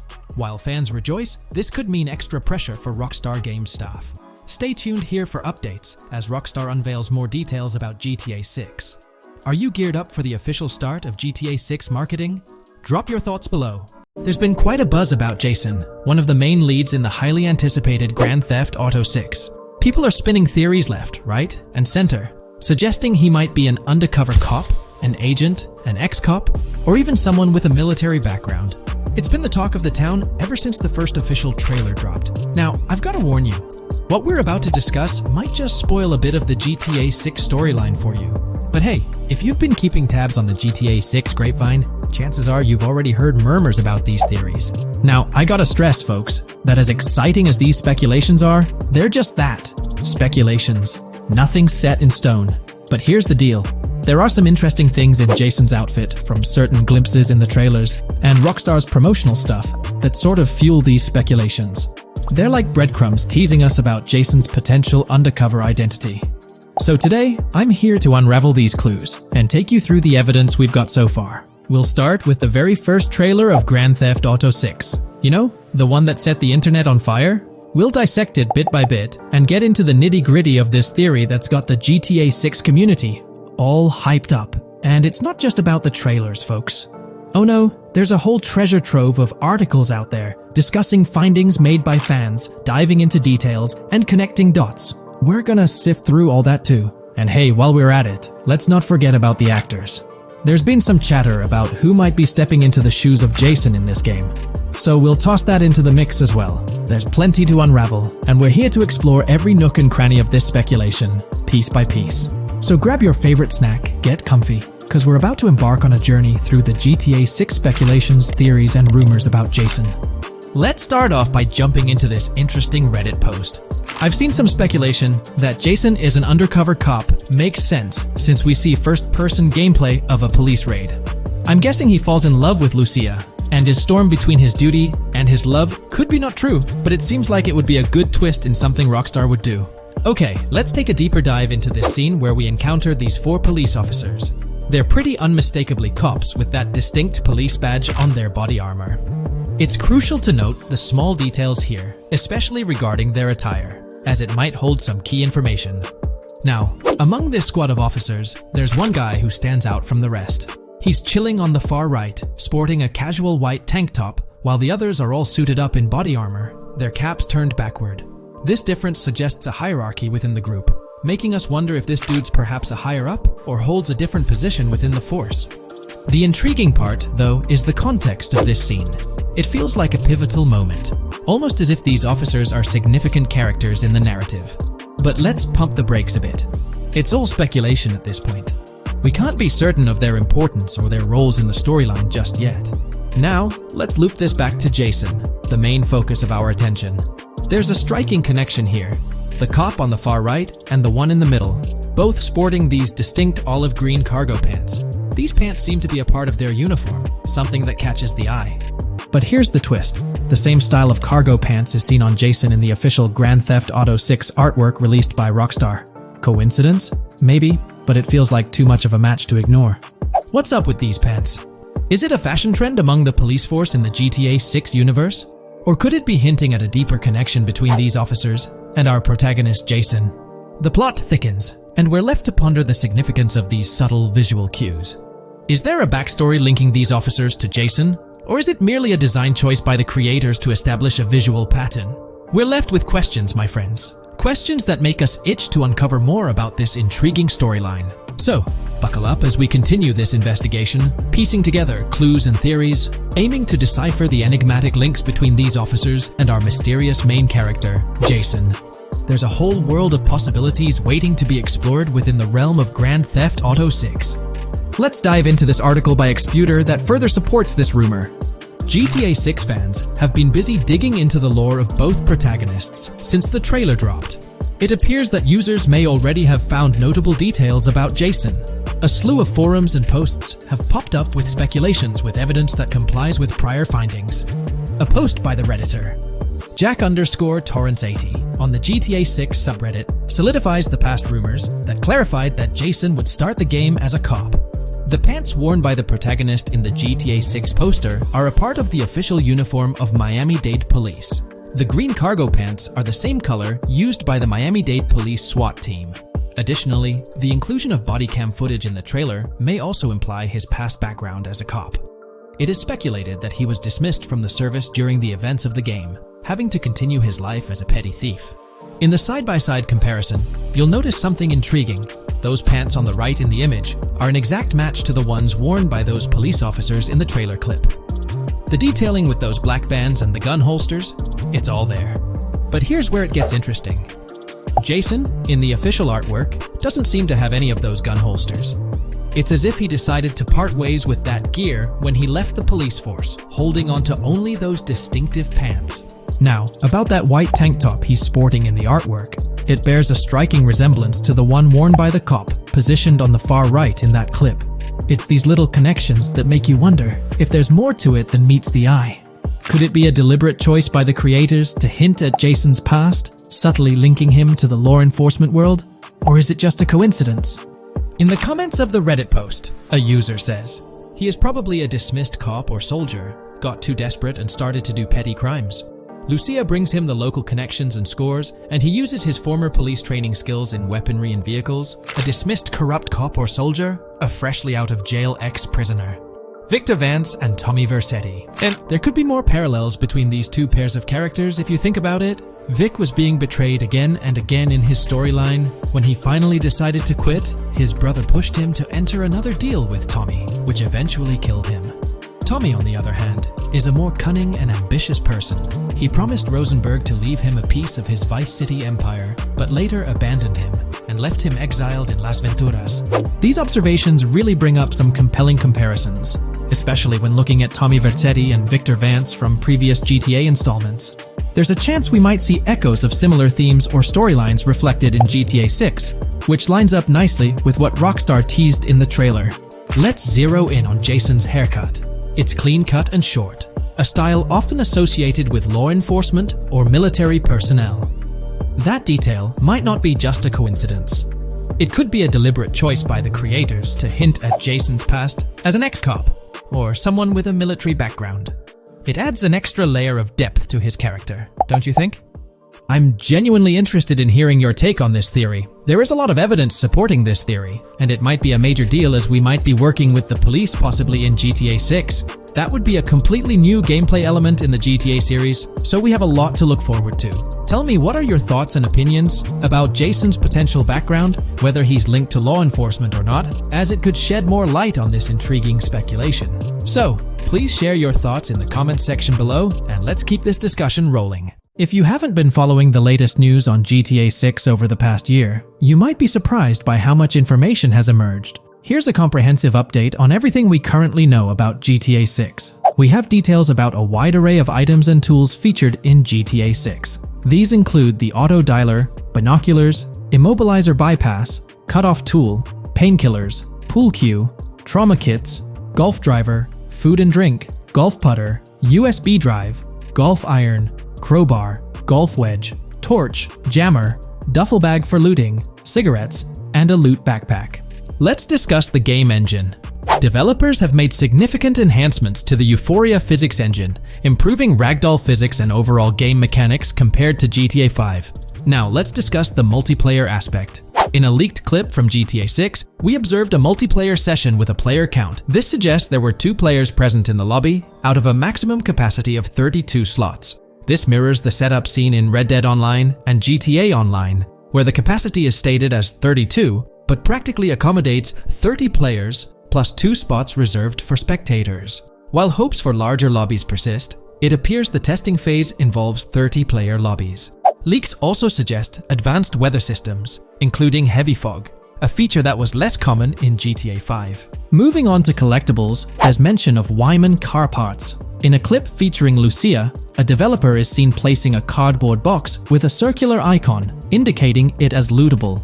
Debug text on this box identifies it as collectibles car parts, and Wyman car parts boxed generic used, suggesting players can collect car parts, possibly tied to a character named Wyman who shares a passion for classic cars with Jason. Regarding collectible hats, there's footage of Jason in an apartment where a developer interacts with a hat labeled as an ambient collectible hat. According to debug text, this hints at the inclusion of clothing items as ambient collectibles within the game. Additionally, a comprehensive list of all brands featured in the game is provided. While some brands may be integral to the story, many are included for realism and immersion. The list is displayed on screen for viewers to pause and inspect at their leisure. Similar to Red Dead Redemption 2, the weapon wheel in GTA 6 will be divided into 3 sections: weapons, equipment, and gear. Notably, players can dual-wield different weapons and access a quick item inventory displayed in the bottom left corner of the screen. While leaked recreations of the weapon wheels provide a glimpse, it's expected that the final version may evolve during the game's development. In a video snippet, an NPC is observed shooting at Jason, triggering a health tip to appear on the left side of the screen when Jason's health decreases. Additionally, the game will feature lighting and skybox systems, similar to those in Red Dead Redemption 2. Promising improvements such as volumetric clouds and better lighting effects. Speaking of criminal activities, noteworthy events include the Hank's Waffles heist, where Jason and Lucia pull off a daring robbery. Other clips suggest Jason possesses an ability to perceive through walls. Additionally, there are events focused on searching vehicle trunks, which may yield valuable items or nothing at all. Lastly, delivery and pickup warehouse events are mentioned for Port Gellhorn, though specific details are still unclear. When it comes to accessible buildings, GTA 6 offers a wide range, including the Malibu Club, a pawn shop, Jack of Hearts Club, supermarkets, bars, restaurants, apartments, and laundromats, all enriching the immersive experience. Players will also have the ability to command the other character during a robbery. In leaked footage, a prompt advises players to either check in with Jason or hold for more options, indicating the potential to issue commands to your partner during a heist. This feature aims to streamline gameplay, enabling effective control of both characters simultaneously. Unlocking doors and gates is also demonstrated, as shown in a video featuring Jason in the San Forsan area. Debug text indicates locked door panels, suggesting the necessity to unlock specific entry points. In addition, a new police system called Time Until Cops Dispatch has been implemented. Now, when you commit a crime, the police won't immediately arrive. Instead, you'll have a brief window to evade capture before law enforcement begins to converge on your location. Security cameras play a role in surveillance, but their function differs from GTA Online. Instead of instant detection, there's a detection meter similar to games like Payday 2 or 3. As the meter fills up, you must break line of sight within a certain time frame to avoid detection. Players also have the ability to restrain NPCs using zip ties, as seen in leaked footage. This feature enhances the realism of robberies, offering greater control over the situation. Additionally, players can loot vehicles, as briefly shown in the Hank's Waffles video. A button prompt to examine SUV suggests the ability to inspect random vehicles and potentially steal valuables from them. A while back, a significant leak revealed a plethora of potential world encounters, random events that occur as you navigate the game world. I've displayed these on your screen, and while I won't go through each one, you'll notice they're quite fascinating. From parking disputes to donut burnouts, protests, and even someone getting a concussion, these events add depth and realism to the world of Vice City. It's exciting to imagine strolling through such a dynamic environment where something is always happening. Take a moment to review them if you like. They're quite impressive. Moving forward, the community has endeavored to construct a map of GTA 6 based on coordinates and locations gleaned from leaks. This preliminary map outlines Vice City situated at the bottom right. The top section of the map remains somewhat enigmatic for now. Nonetheless, this initial map looks incredibly promising, and the excitement for exploring its intricacies is palpable. For the setting, we know about 3 different gangs in Vice City: San for San, a Haitian gang, the Guardia brothers, and the far-right militia. These details create an exciting anticipation for what to expect in GTA 6. Now, let's delve into the variety of confirmed wildlife in the game. Players can expect encounters with snakes, seagulls, skunks, raccoons, alligators, wading birds, squirrels, southern leopard frogs, crayfish, lizards, skunk apes, pigeons, opossums, and even whales. While these are the animals confirmed so far, we anticipate discovering more upon the game's release. These are the species we're aware of at present. Fences in GTA 6 are not just physical barriers to jump over or drive through. They are individuals involved in illegal transactions within the game. Acting as middlemen, these characters buy illegal items from players to resell them to others. Now, let's explore the AI witness system and police recognition feature, which are notably significant. In the Hank's Waffles robbery video, beneath the wanted level stars, there's a mention of full description, suggesting that witnesses can provide detailed information about you. This implies that once identified, the police will recognize you. When Lucia enters a police vehicle, there's initially no vehicle description, but this quickly changes to a full vehicle description. This indicates that law enforcement will possess detailed information about your vehicle. Moreover, the text warns that any vehicle seen entering will be noted by the authorities. This suggests that even after losing a wanted level, if spotted again in the same vehicle, the police will pursue and apprehend you. During the robbery scene, Jason attempts to prevent customers with yellow icons above their heads from calling the cops or fleeing. Additionally, a female NPC inside the diner exhibits similar behavior, with her icon flickering as Lucia leaves, turning red when surrounded by cops, and then fleeing upon spotting Lucia. These advanced NPC systems indicate a more sophisticated interaction model. Regarding item sharing, Jason and Lucia appear to be able to share items between them. For instance, in one clip, Jason steals items from containers, keeping some for himself while sharing others. Regarding sound design, it's no surprise that GTA 6 will feature more realistic soundscapes. Weapon sounds are crisper and more authentic, with increased volume for a more immersive experience. The impact of bodies hitting the floor will have a deeper thud, creating a more visceral effect. Police sirens will reverberate off buildings and environmental elements more realistically, while the sound of items will vary depending on the surroundings. For instance, if you're in a shipping container, sounds will echo more, adding depth to the auditory experience. Overall, these sound enhancements aim to emulate real-life scenarios more accurately, contributing to the game's realism.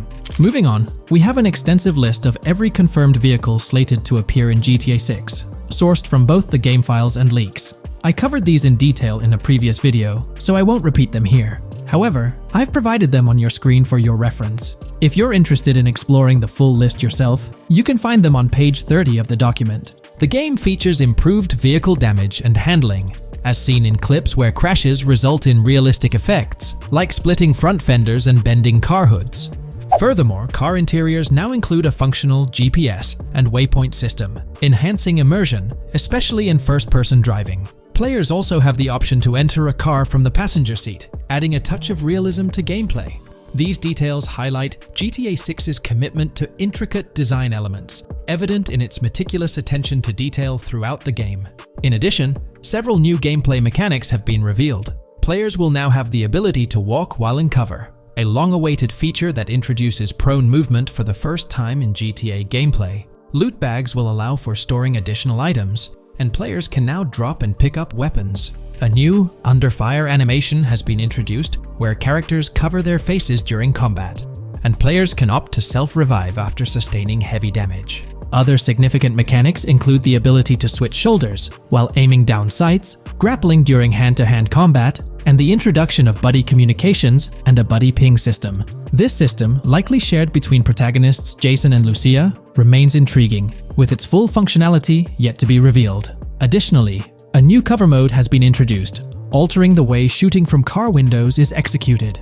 Characters will now fully lean out of windows, enabling full 360-degree shooting. Furthermore, a new ability system has been introduced, potentially exclusive to Jason, allowing for a form of wall perception. Whether Lucia will possess this ability remains uncertain. Players can also interact with a greater variety of objects, and NPCs engaging in actions such as carrying bodies, committing robberies, issuing threats, and conversing during criminal activities.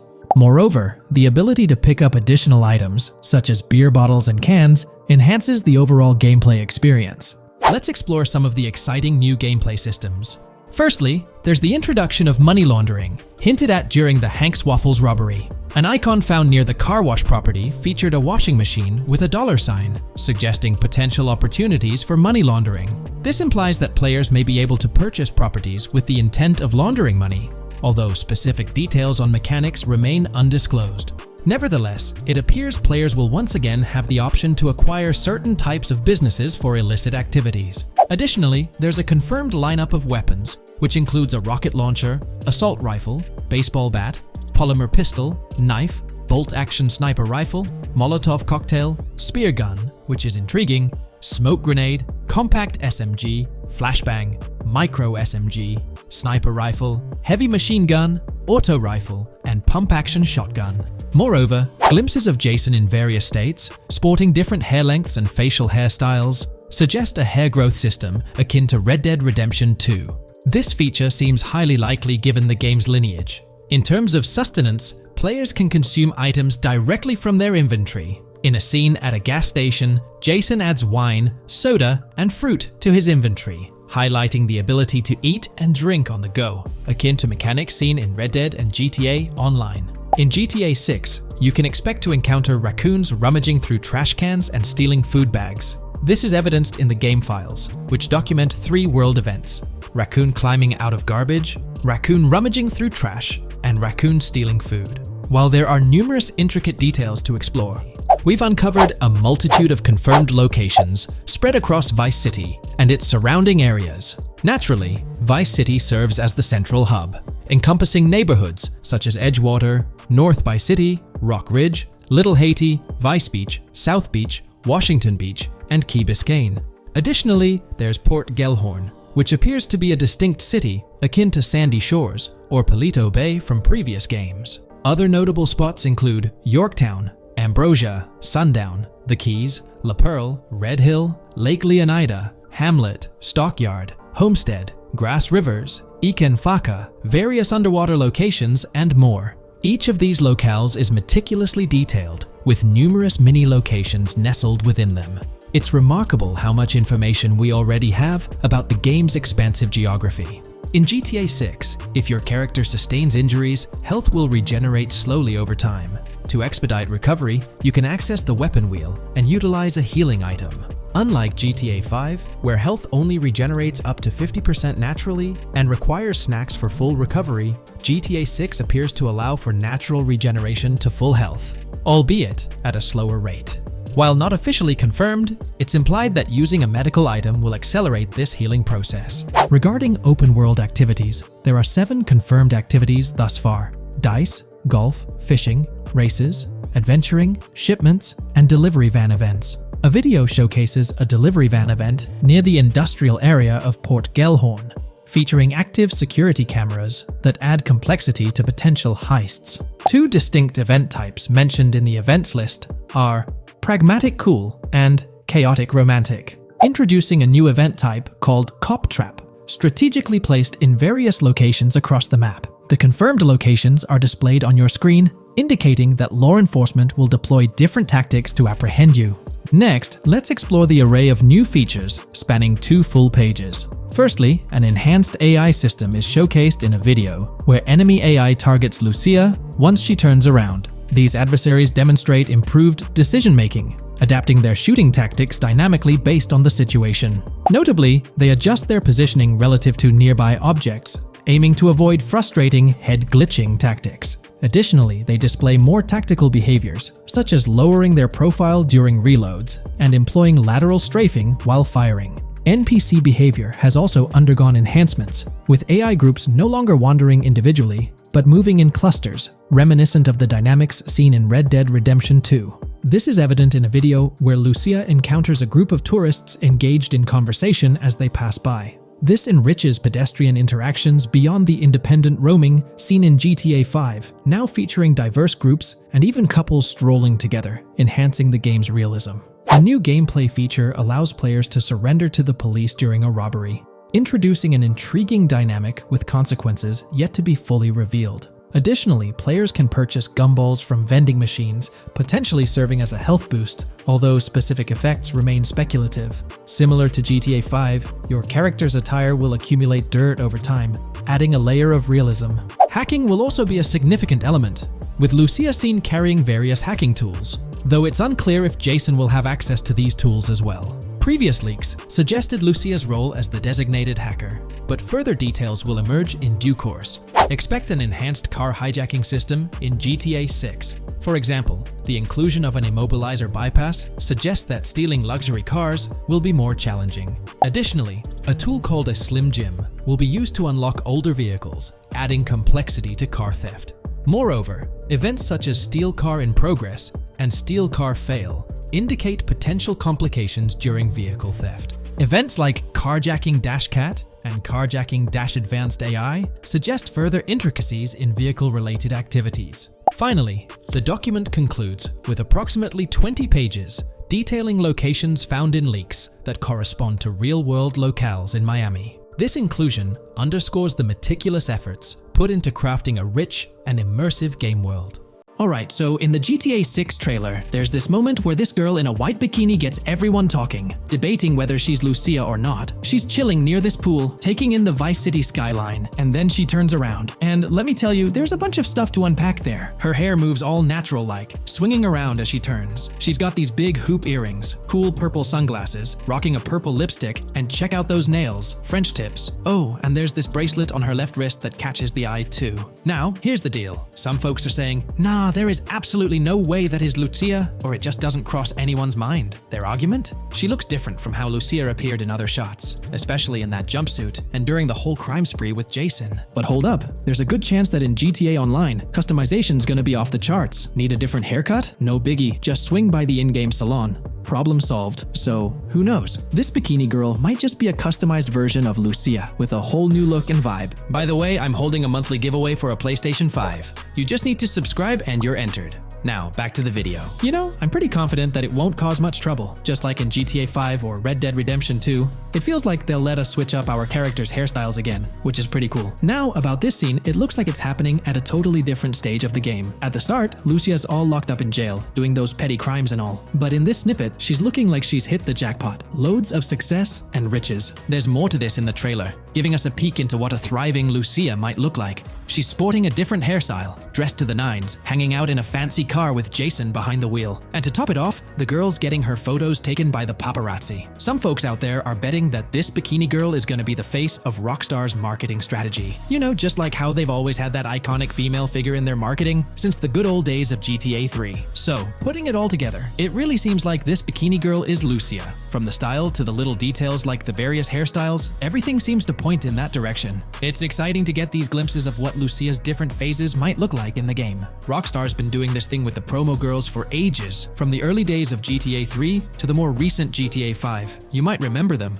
The girl in the bikini holding the martini glass, or the San Andreas girl leaning over at the Vinewood sign with those shades. They've always had these distinctive figures for their marketing. A bunch of people are pointing fingers at this bikini girl, saying she's the new Rockstar promo face, but I've got my money on Lucia. Take a look at those birthmarks and accessories, those little marks on her face and arm. They're pretty similar to what the bikini girl's got. Sure, some aren't super clear, but makeup or sun exposure could easily cover them up. And those earrings and bracelets, they match up pretty well with all the girls who look like Lucia. Even if some shots might leave room for doubt, like the one where she's driving that fancy car. I'm pretty convinced it's Lucia. Jason's checking her out, the accessories are a close match, and her facial structure lines up. Not to mention, her body shape, facial features, skin tone, hair length, and color, pretty much all of it lines up perfectly. In that scene, the way the bikini girl moves seems a bit forced, like she's intentionally flipping her hair or something. So maybe it's part of a mission, Lucia trying to blend in at some event to gather info, or pull off a heist. Or perhaps it's one of those moments where she's at the top of her game, all successful forceful and loaded. Oh, and that bikini she's wearing? It's from the Santino brand, which first showed up in GTA 5. So, in GTA Online, we've got this whole range of clothing options, right? There are jackets, shoes, and some of them even parody luxury brands like Louis Vuitton, which is a real high-end clothing and accessories label.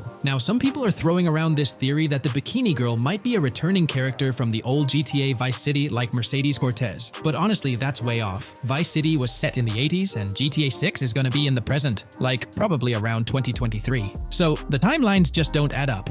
Even though this bikini girl looks a bit different and acts a bit like an influencer, I'm pretty convinced she's Lucia. She's got those same body features and face structure as Lucia, and Lucia's a game changer as the first leading lady in modern Rockstar games. Before her, female characters mostly played supporting roles, or were just NPCs in GTA games, never the main focus. Rockstar tends to put a lot of effort into their main characters. The little differences like the sunglasses or lipstick don't bother me much. We know there'll be in-game stuff you can buy, like accessories. And hey, being able to change hairstyles was a big deal in games like Red Dead Redemption 2 and GTA 5. So I'm pretty confident that the girl in that white bikini on that Vice City rooftop is Lucia. But yeah, I get it, there's gonna be a lot of chatter and debate. Remember the crazy theories from past GTA trailers? Like people saying the homeless guy was Nico Bellic, or that Michael was an older Tommy Vercetti? It's always possible I might be wrong. But to me, it all seems to point to Lucia here. Let me know what you think about Lucia in the comments below. Is she really the white bikini girl or not? I'd love to hear your thoughts down there. If you enjoyed this video, a thumbs up would be cool. And hey, if you're new here and want to stay updated on all things GTA and Rockstar games, consider hitting the subscribe button. Also, click that notification bell, because sometimes YouTube acts up, and the bell helps you stay in the loop with new videos. Anyway, thanks for watching, folks. Take care and catch you in the next video.